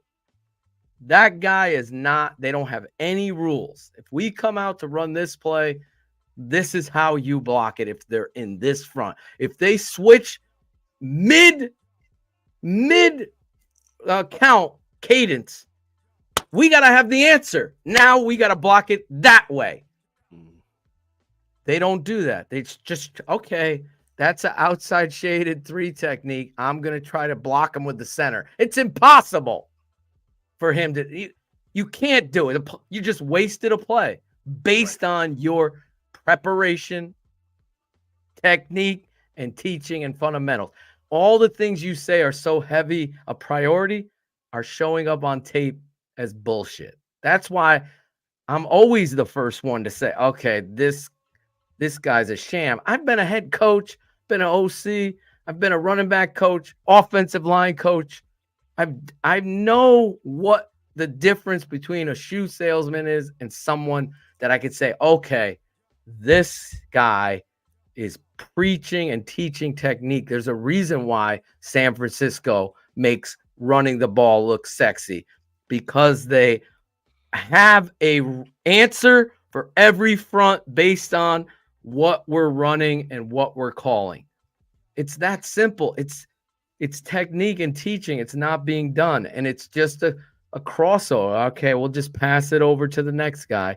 And I 100% will tell you, based on knowing 100% that this dude, Cliff Kingsbury, was passed over because of the threat of him being a possible replacement to you. That's why Kingsbury isn't here. So to me, that's a losing culture. I agree. Because you're already fearful of your replacement instead of recognizing who's going to give your football team the best chance to win. And be happy with that because you're the CEO and you're the guy that's involved with everything. Instead, you're going to let your offensive coordinator run game coach. Your run game coach is your O-line coach. So guess who put this fucking Kramer play in? Chris Morgan. That would be correct. I got a story before I get up out of here, Phil. Yes. I once worked at this place where I did a lot of editing and also did like mail and stuff for them or whatever. And I had a classmate who was ill with, editing a film and all this other. He was really nice. He showed it in class. And I told him, I said, you know what? I'm going to get you hired up here, right? So I got him hired up there, and I was talking to one of the owners one day. I said, yeah, I pulled him in to get him hired, but I know you guys are going to fire me because he can edit, and they were supposed to train me to edit, right? That's why I was there. But he already had it. So I was like, he can edit, and it just makes sense. And they were like, oh, no, why would you say that? Guess what? They let my ass go. But point being, I wasn't fearful, and I did what was right. Like, it made sense, and I looked out for him, and it made the most sense. Like, sometimes you can't play scared. Let's be honest with you. Correct. I mean, it's in a lot of stuff. If you play scared, it's gonna mess you up. If you know, either you better get better or you better accept that somebody is better than you. But you better not be out here acting like no B. You know what I'm saying? And that's just so for me when you're pointing that out. And I look, a lot of people, Lovey did stuff like that. There clearly were times where Ron Rivera. Yeah, of course. That's why he ran Ron ass about it here to make sure ran Ron right out because Ron was getting that credit. Yes, and as soon as he had a bad year, and Ron would have gotten the job. But that's also why he never brought in a true offensive coordinator that could usurp him. Because they weren't going to put Mike, they weren't going to let Mike Martz be the take over the team. Right. So he never, but see, it hindered him though. So it could have been a situation where he may have won a Super Bowl and then got fired 2 years later. But guess what? He would have had a Super Bowl in hand. But when you act off of fear, it's never going to work. It's never going to work, man. The fact that you shared that story just says so much about the class act that you are and the facts that you are. I'm the same way. I'm just what you said. I am going to learn it if I love it. My father taught me one thing. I just remember just coming straight out of Hofstra. I transferred to Southern Connecticut State University to finish my degree. And I just couldn't play football anymore. There's too many head injuries. And my dad, like, you come out and coach. And I was like, because I was so disheveled about the game of football at that point. I mean, football's like my fucking life, but I was so disheveled based on what transpired. And he's like, you got to come coach. You're going to be a great coach. So after the spring, I was like, yes, I'm going to coach. And it was like, oh my God, like, the weight of the world was lifted, and I love working with kids. And then he throws this curve or screwball at me and says, you're going to be our offensive line coach. So you need to learn it. I'm a running back receiver. I'm like, what? So I spent the whole summer just going to clinics, picking his brain, taking notes. So this is what we're going to run our offense. and I was the offensive line coach, and I had those kids fucking loving offensive line. And again, I was so excited. Then 2 weeks into the season, the head coach gets sick. And now you're the head coach. You got to be the head line in 1 year. Now I'm leading these kids that never played. Well, I hired the best coaches with me. The coach I hired, I taught him he's now the most winningest coach in the state of Connecticut, Thomas Brockett at Ansonia High School. You can look it up. That's my guy. I could have went that way in coaching, but I had to go this way because of family. But I had never once say, fuck that guy. I'm so happy for that guy. And that's the kind of integrity I wish so many other people had, especially our favorite football team, because that's where they don't have it. It's like, don't be afraid of a guy that speaks the truth, because those are the guys that are the best leaders. You are so afraid of, see this guy? That's your fucking IQ, buddy. You're afraid of the Ditka. You're afraid of your own grandfather because they put winning before money, knowing that winning would end up bringing all the money, more than you could ever even imagine. But you're so worried about staying moderate. Let's not swear. Let's not let these fans videotape shit. We have already got the casino of Bears fans travel like Steelers fans everywhere. We already got that. So we're going to hold our nose. And I've been around these people, so I've seen it firsthand. It's absolutely true. Shame on you, Chicago Bears, because that trickles down into the coaching hire every time. And we need more people like you, Kenneth, like me, helping this football team put football first. Everything else will follow. You're going to be in such a better place. But it won't. That's Mike. Listen, the 49ers were in the wilderness. For anybody, I used to love the 49ers as a kid. The 49ers were in the wilderness. And you know what they found? Real football again. And listen, they haven't won a Super Bowl, but also their quarterback blew out his arm in a championship game in a manner that we had not seen, throwing through. Like, that was crazy. And they still didn't get blown out with like 4 of the quarterbacks in that game. It still was a tight game. But and the fact that they're physical, they play D, and you have someone offensively that game to game can exploit weaknesses. All right. Where yes, it is we do X, but also we do X and Z because you do that. And we can play like this week, and we can play. But you know what we're going to play every week? Physically. Because people quit. The thing is this that people don't understand. People quit. You can make people quit. And once like that, that's what physicality does to you. It makes you surrender. I do not want any more of this. All right. The score doesn't look like we have enough time. Man, I got a massage at 8. I'm done. These guys are on my ass. All right. And that's what you can do by making a man quit. And the fact that a lot of football teams do not accentuate this. You brought out Tomlin. The Steelers play the Steelers way. Steelers aren't winning titles every year, but the Steelers don't suck because they're like, one thing we're going to be physical. And it may take us time when we got to add more talent because due to attrition and contracts, those players get older, and then we got to bring in younger players, but we teach them the Steeler way, and we're going to be on your ass. Like, it makes no sense for a blue-collar town like here, well, we're not like, dog, we're going to be on you. We know defensively, that's going to, but you have to batter people and beat them into submission. Now, I want to say this too. You brought up George, and it's funny, something crossed my mind. We're just talking about swearing on Hard Knocks. You don't want them swearing on Hard Knocks, but you said that your mom was pissed, because to me, that's damn near a swear word. All right. Like talking about like, so it like, which you can say that, but we can't throw a couple F-bombs out here and some couple shits.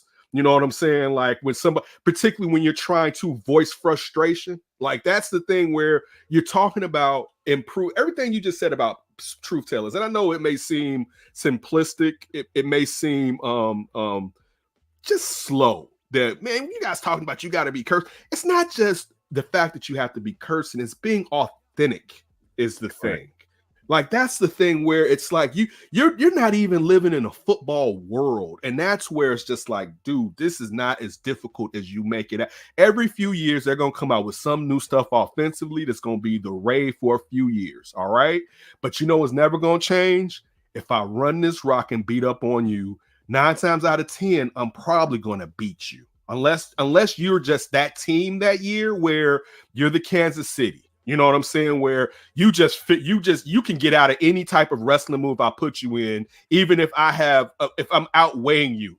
You're like, we're not even the same class, but there's very few teams that can do that. If you just do fundamental football and then you sprinkle in that other stuff, dog, you consistently will be one of the better organizations within the NFL. Bro, you hit it out of the park because it's the complete, utter truth. I'll leave you with this. Cap had told me his buddy is friends with Dan Quinn's agent. I guess he's leaving town. He had a great interview with the Bears, and he said, "Yo, they're not hiring me. I'm not their type of guy. I'm not their type of guy." Okay? Dan Quinn with this defensive talent the Bears have would be insane because he's maniacal. He surrounds himself with fearless coaches that don't threaten him because he's confident in the position that he's in. That's what a real head coach is. It's facts. We don't have that here. So we can wait, or we can start understanding there's a reason Tom Thayer, Byard, players are coming out of even Cole Kmet, freaking Christmas Cole, for God's sake. Nat King Cole's cousin. He's smiling and bright. He's coming out saying it. So there's a huge issue directly on the head coach, costing you several. He definitely cost you the Colts game, and he definitely cost you this game. It wasn't anything other than that. No matter, I'll go to my, everyone blamed Chris Conti, and the truth came out that it wasn't Chris. No one ever blames Lovey in that, right? I don't blame my Tyrique. I blame the head coach. I blame the head coach. I put some of it on the kid, but you knew the kid you were getting.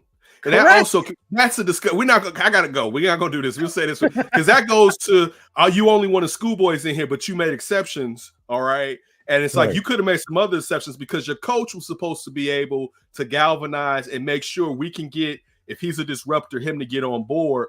But the thing is, real quick, I remember when the Bulls drafted Joakim Noah. I wanted them to draft Joakim Noah, right?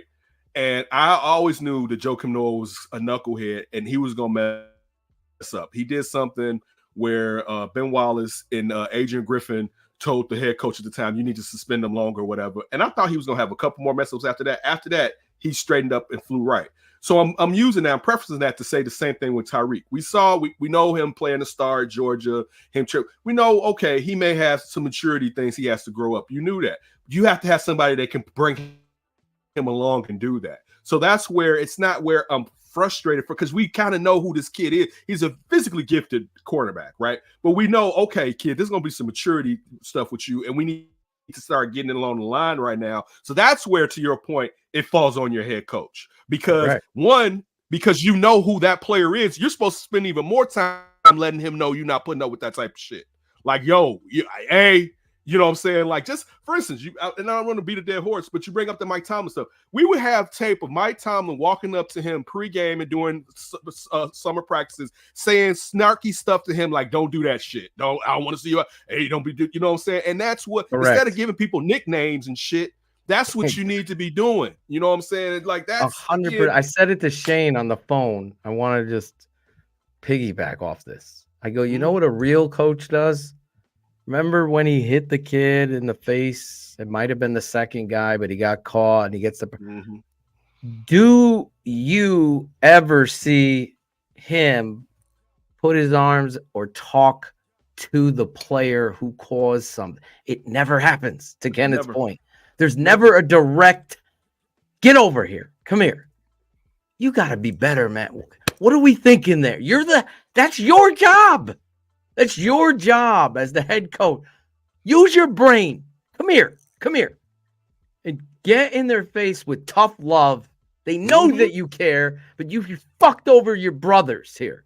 You fucked over the fans. Get your mind in the game. And the real head coach sees that kind of stuff and uses that moments to grow the man. Grow the man. Grow the kid into the man. Grow the culture that you're building and the respect that all these players will have on you. They see you. You're a fraud. A timeout there.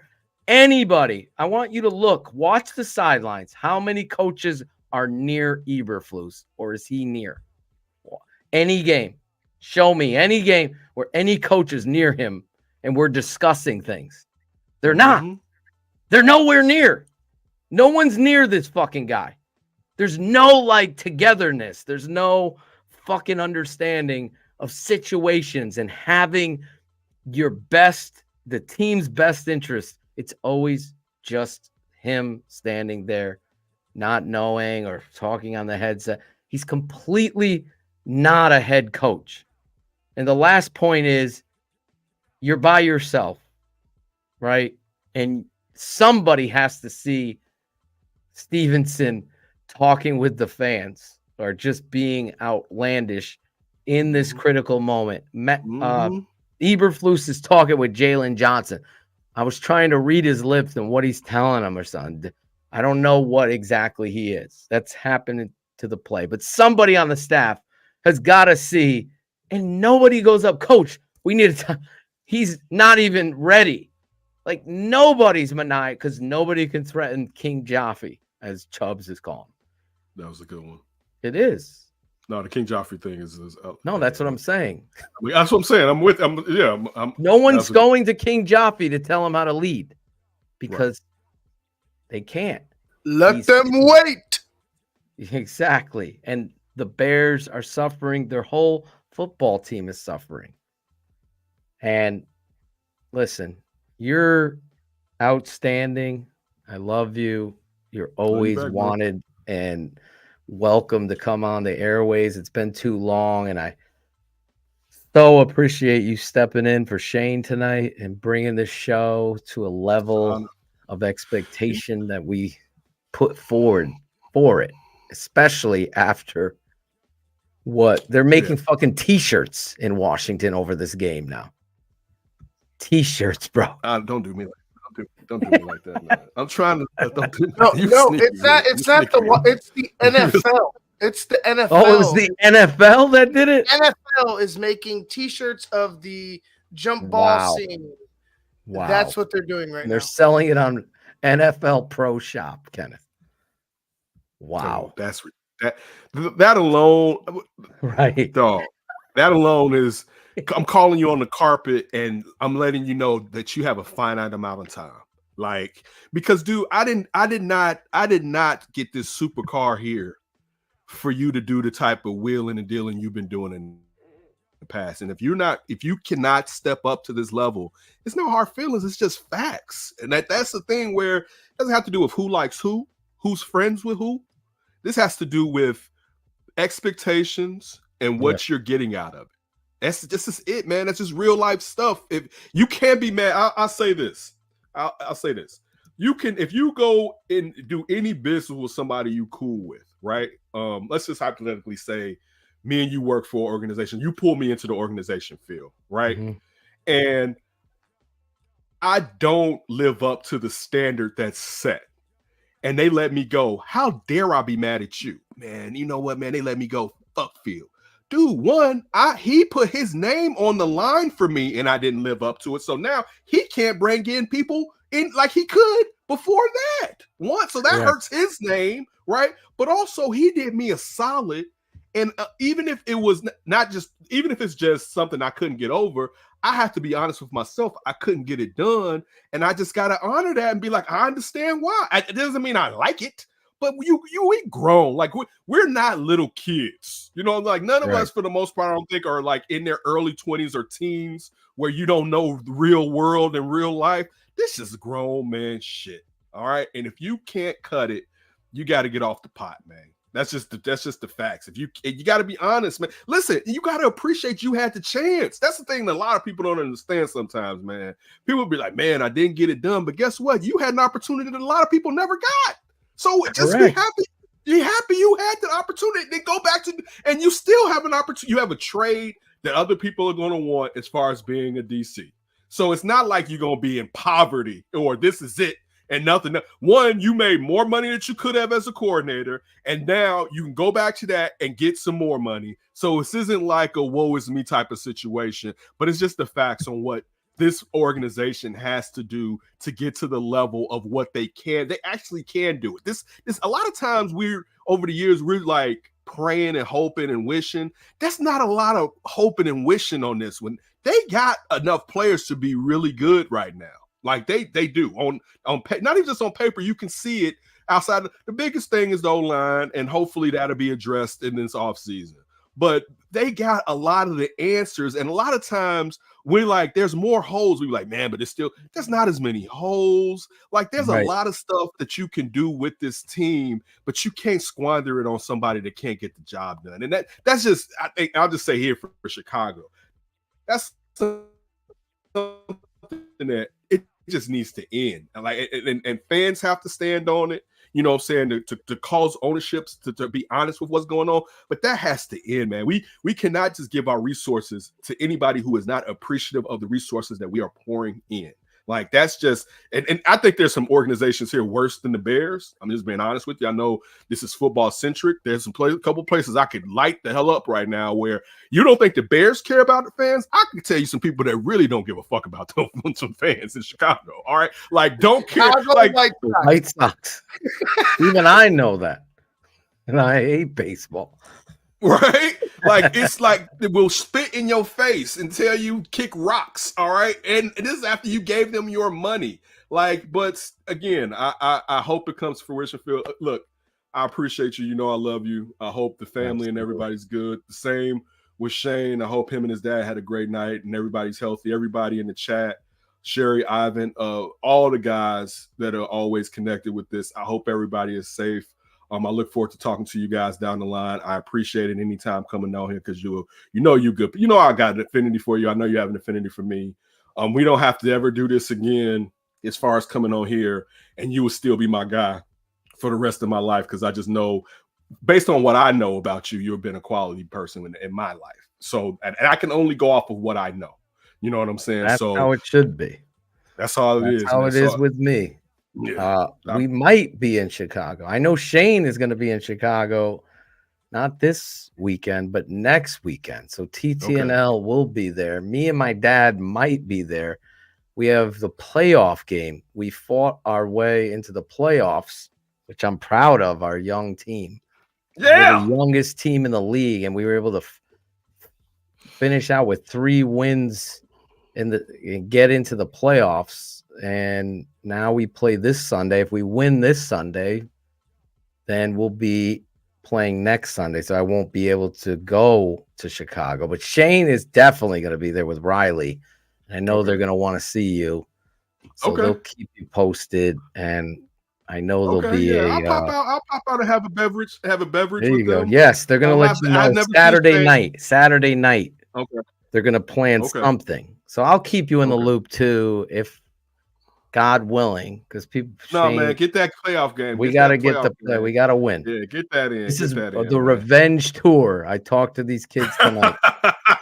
The last time we played this team, they have like this big ass kid who looks like there's a weight limit in the backfield. The kid's way over it, but he's a good athlete. But we had shut him down. We lost 13-8, and the time just ran out on us. The refs. We're like, no, I thought there's a minute and 28. We can't onside kick. No, there's only 12 seconds. You can't onside. I'm like, what?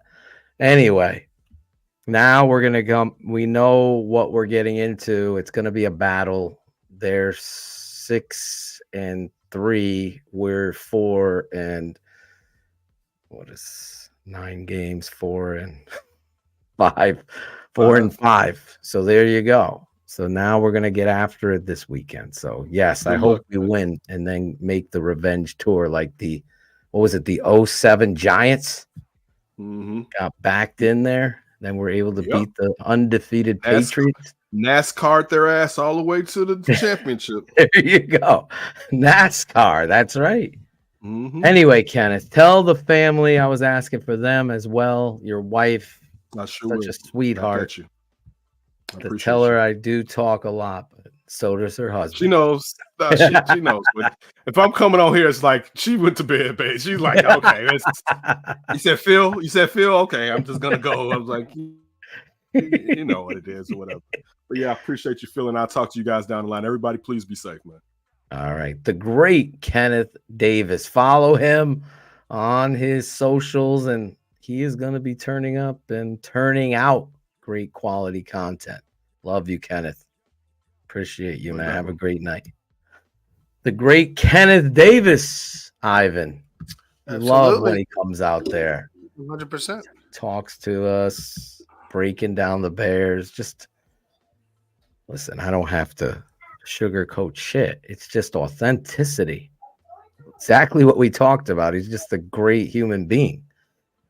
At the end of the day, you just want to speak in truths and quality as far as people and surrounding yourself with good people and have great guests on. You know, I'm not going to agree with every guest on things, but they're going to be quality people and individuals that we try to put on this show all the time. I don't mind debating with anybody, but Kenneth is just on a different level when it comes to the integrity and the authenticity and the analysis where he's coming from his heart as well as a professional place. So that was a great stuff tonight, Ivan. I think we finished this show off real quick with our predictions. I don't know, Cherie still here or did she leave? Oh, she's somewhere. Let's see if this gets her out. I mean, if I'm going to root for a team, I want to give it all I got. Next play. Pass. There was no rhyme or reason. Drove down the field. Mr. Montgomery breaks a huge run. If he scores on the run, you don't got to worry. But you do got to worry because he gets tackled at the freaking 15. There was no rhyme or reason. Next play, shotgun.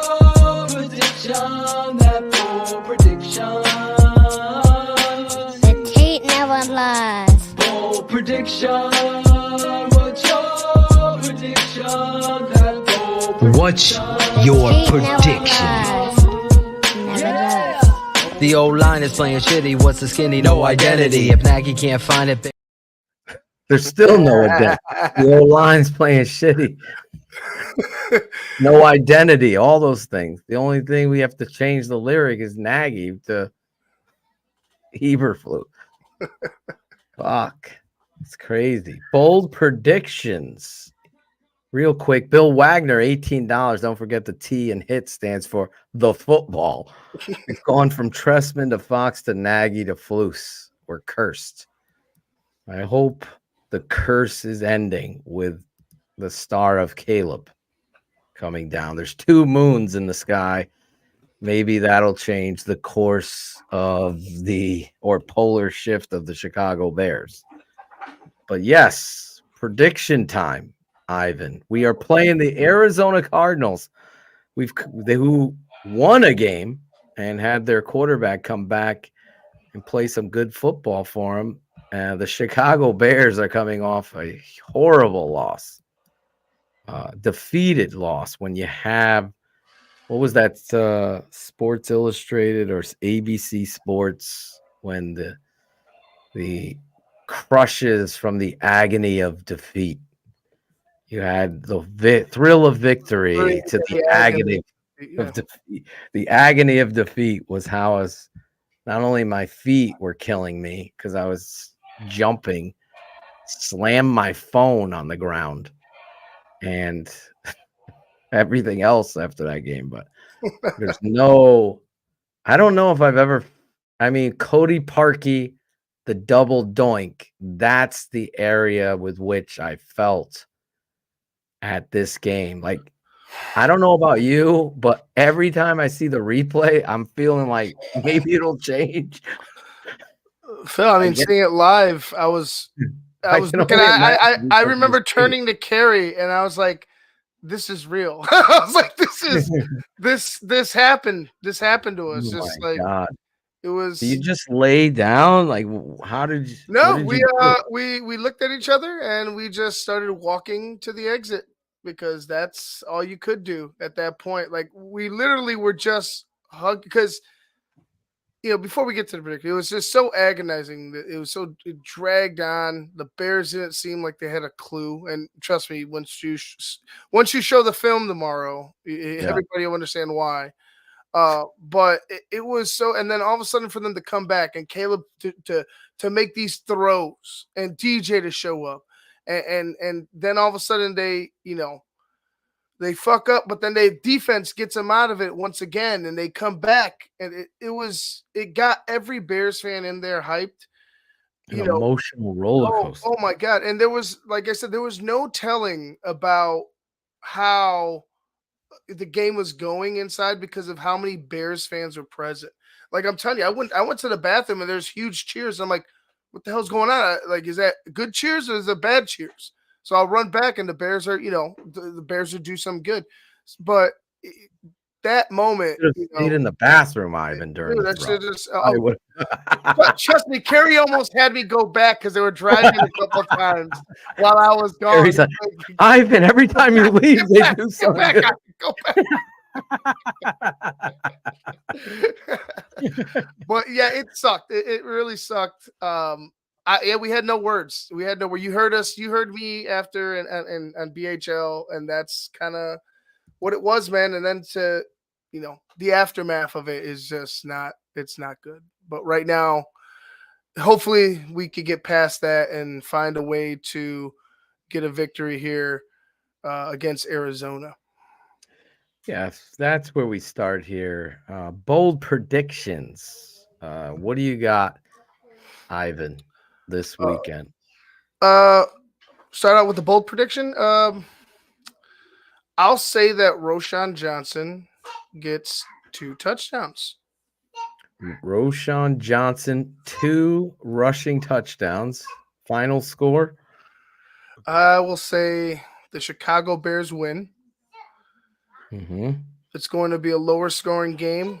We'll say it'll be a field goal game. I'll go 23-20 Bears. 23-20 Chicago Bears. Ivan Vargas says Bears come back off a devastating, debilitating loss and win. Jose Torres, our guy, he's probably smoking a bowl or a blunt. Probably more a blunt guy. 27-16 Bears. Caleb Williams, 275 yards, 3 touchdowns, 1 rushing touchdown. That means we miss an extra point in his game. Gary Franklin, 42-10 Bears. Jalen Johnson with a pick 6. Oh, I love a fucking defensive touchdown. I've been waiting for those. Mike McKee, our guy, 20-16 Cards. Bold prediction. Caleb has 54 pass attempts. 54. I'm going to get some of you more. Sean Hall, 23-17 Bears. Flus Nagy challenges a stupid play. The Bears are out of timeouts with 20 minutes left in the 4th quarter. Fuck this coach. I'm going 24-20 Cardinals. I just have no faith in Matt Eberflus. I'm tired of the emotional roller coaster. Everything I said tonight stands true. Prove me wrong, Matt. Prove me wrong. 24-20 Cardinals on the road where he's only won one Sunday game? No. Or none? None. He's 0. never won a Sunday road game. I got news for you. It's not going to happen again. And it's going to put a big focus on George McCaskey, something he doesn't want to be, and Kevin Warren. Who's making the shots? Who's tired of what? How far gone is Virginia McCaskey? Like, is she? Oh, she's pissed off. Does she really give a fuck? Honestly, is she coherent? We don't even know. So I don't know. My bold prediction is that Gervon Dexter gets an interception. Gervon Dexter gets a pick. That's my bold prediction. I don't know how bold that is, but it's the boldest thing I saw in my head when I was saying it. So maybe I'll be right. Matt Eberflus doesn't give the ball to a center on the goal line. How about that bold prediction? You imagine if he ever fucking did it again? Can you imagine if he ever did it again? You know, the only way to do it is if first of all, you should be an established team who's winning in a game to do some shit like that. You know what I mean? Those are statements. Those aren't just like, oh, this is a part of it. Like, those need to be statements. They shouldn't be a part of your, no more Santa's sleigh bullshit. Like, I love the part where you and Kenneth were talking about in during the show. Go back to old school in your fucking mouth football at times. You don't have to be the whole game. Right. You don't have to. But sometimes just be right in your motherfucking face, shoving it down your fucking throat, and that will beat up the defense. Like you said, it wears defenses out. If you could find a hammer, which I think we have one in Roshan Johnson, and then you have that home run hitter in DeAndre Swift, that should be a thunder lightning combination. Correct. That can carry us and that can help Caleb Williams. It's not there. I didn't get to talk about it tonight, but Travis Homer was active and Khalil Herbert wasn't. Mm-hmm. In what world do we identify Travis as a better option than Khalil Herbert in anything? Maybe pass protection, but you're not even getting on the field for that. It's just a disgrace. Jeff Burton, Cardinals, 9-6. 3 field goals to 2. Bold prediction, Matt Eberflus actually challenges a play he should and wins it. I can't ignore my guy Chubbs. He's been active in the super chat. Thank the Bears for allowing you to buy a ticket in your hard-earned money. This is an exclusive club and you're a peasant, says Chubbs for $5. He's talking about the Chicago Bears and how they treat the fans. Chubbs comes back $5. Accountability? This is when Kenneth was talking. The owner is friends with the agent of everybody who didn't get fired last year. You talk about the good old boy club in the house. Mm-hmm. Correct. Again, great point. Those of you that don't know, Matt Eberflus, Shane Waldron, and on, Ryan Poles, all are represented by former Bear defensive end, first-round pick out of Florida, Trace Armstrong, who they also wanted to interview to be the president before Kevin Warren. Just so you know, Chubbs is back, $5 again. But Phil, if a coach is cussing on the sideline or at the podium, it'll embarrass the owner at the elite dinner parties. Again, Chubbs, you're 100%. Chubbs is on fire. Chubbs is on fire. $5 fire for $5 fire. It's like $5 foot long with George McCaskey and an umpire's outfit for Halloween. Here we go. Chubbs again, $5. My bold prediction is the Bears win 2-0 because the punter kicks the ball and the Cardinals returner fumbles it and kicks it out of the back of the end zone. Chubbs is calling for a record-ending game, 2-0.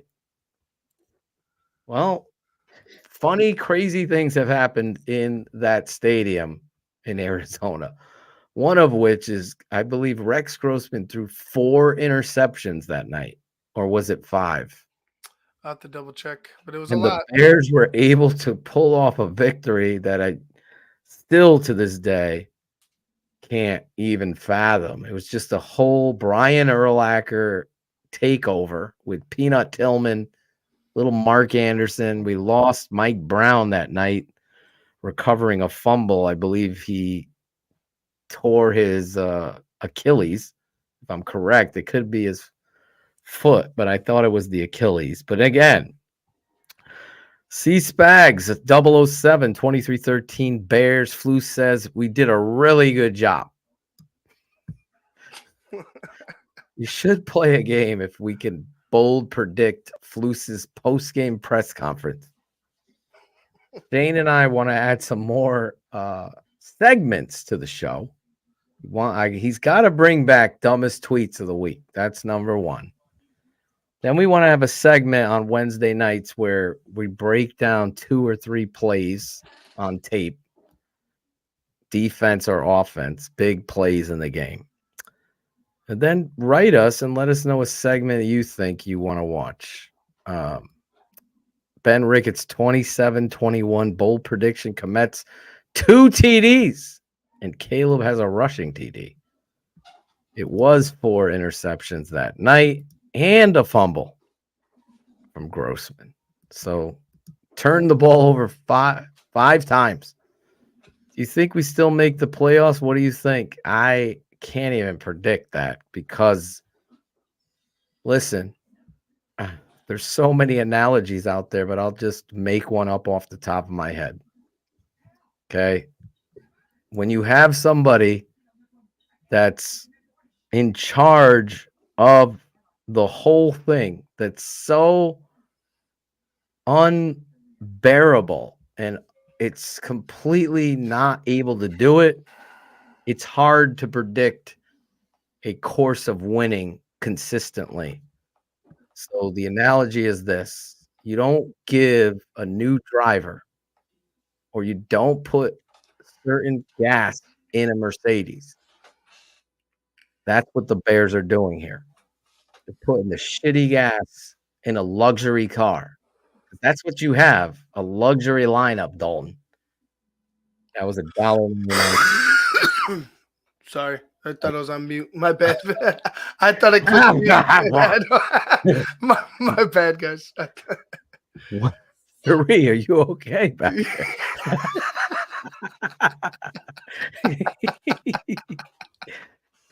there? She's fine.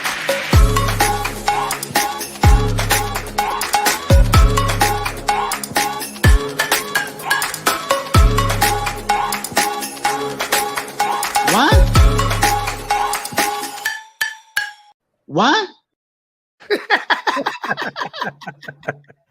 Yeah, a little taste of Angelo. Got to bring Angelo back on, but we had a great show. Amazing job by you, Ivan. Always, Cherie. We love you.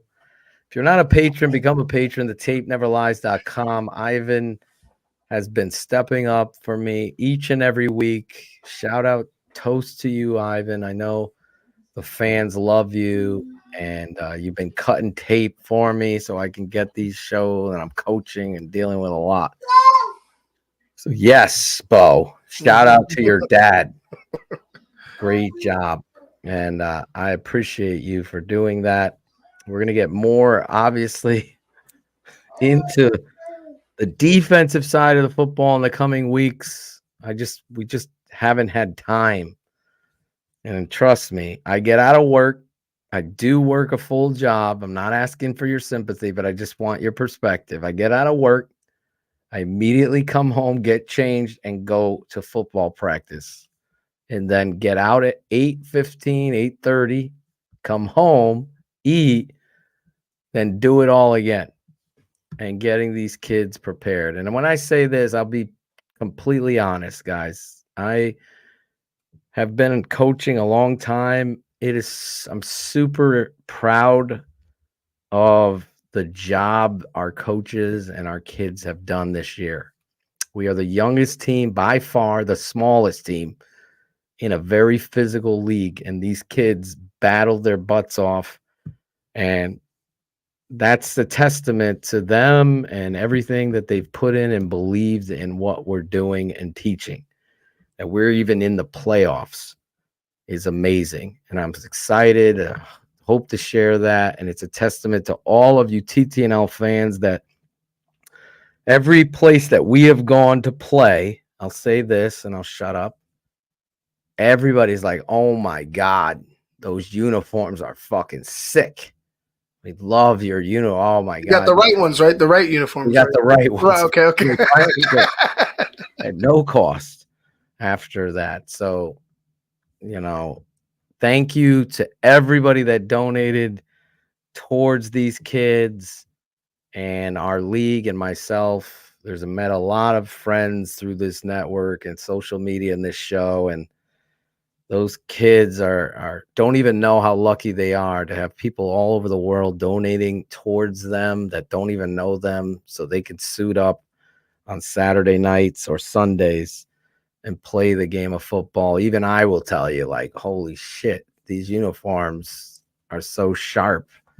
It's been great. And in a town divided, because we were always called the little brother, now everybody's talking about our team, our side. Now our C team coach, my last year's defensive coordinator, they're undefeated going into the playoff. They haven't been beat and have had 6 or 5 shutout wins, blowouts. So they're on the way towards going to the Super Bowl and winning it.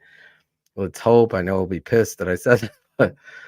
Yes, you got to have good drip game, as these kids will tell you.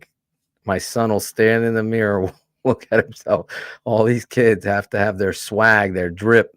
So all of you that did donate, and those of you $5, $25, and even more generous as we go down the line, it has been an absolute honor to do this. I wish they would get the upgraded camera so we could show you the streamed games, but I will try my best to get someone to broadcast the game at some point. That's next year's job. All right, that's it for me. Shout out to Kenneth Davis for jumping on. You had something else to say? I got nothing. Are the Dodgers winning or the Yankees? Dodgers are threatening in the top of the 8th. It's 6-5 Yankees. Okay. There's 2 men on, no men out, and they just walked the guy. So now the bases are loaded with no outs. Top of the 8th. Yankees are pitching. The Yankees are pitching, yes. Or batting. On defense. Wow. The Yankees So are on defense. only one.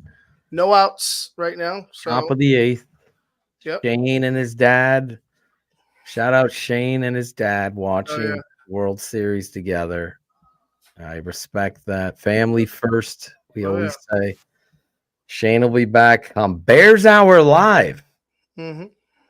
I will be playing in the playoffs, finish the playoffs, get home, watch the Bears at 4 o'clock, and then later in the night, I'll be with Ivan, Bo, Dane, maybe my dad, a bunch of other surprises on Bears Hour Live right after Bears versus Cardinals this Sunday here on TTNL. You're going to check in with Ivan and Steve for the pregame show.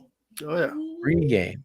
And tomorrow, if you're a patron, I'll be going live to break down last week's offensive failures and successes. We'll be doing all of that like nobody else. Ivan, love you, buddy. Love you, bro. 2 hours and 30 minutes. It's been the goal to be over before 11. We went a little over 11:05. But we'll see you guys next week. Thank you, Kenneth Davis. Thank you, Ivan. Thank you, Cherie. I still love Cherie's mom. Golly, what the hell is going on? Exactly.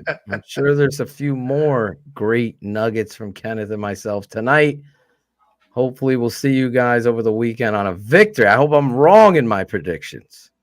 And we'll bring Bear Up, Bear Down back next week and give us a shout out. Smash the like button. I don't remind you that enough. Let other people know. Share the show. This is where it's at. You want the truth? Hey, there you go. Yep, I like it. I like it. I like it. Of course he likes it. They all love the truth until it hurts. So hopefully, if you can't handle the truth, get out of the building. We love you guys. We'll see you next week on the greatest network covering the Chicago Bears on the planet. It's Keeping It 100 on the Tape Never Lies Network. What's up, everybody? This is NFL Network's Adam Ray. This is Olin Crooch. This is Matt Waldman. This is Chris Zork from your Chicago Bears. I'm Deion Miller. Dan Weaver. Hey, my name is Rashad Whitfield. I'm Courtney Cronin. Hey, this is David Kaplan. Listen to me. You want to learn football? Listen to my guys, Phil and Shane. Shane and Phil. Shane and Phil. Oh, Phil. On the Tape Never Lies Network. On the Tape Never Lies Network. Tape Never Lies Network. The Tape Never Lies Network. Tape Never Lies Network. Home of the greatest Chicago Bears fans on earth.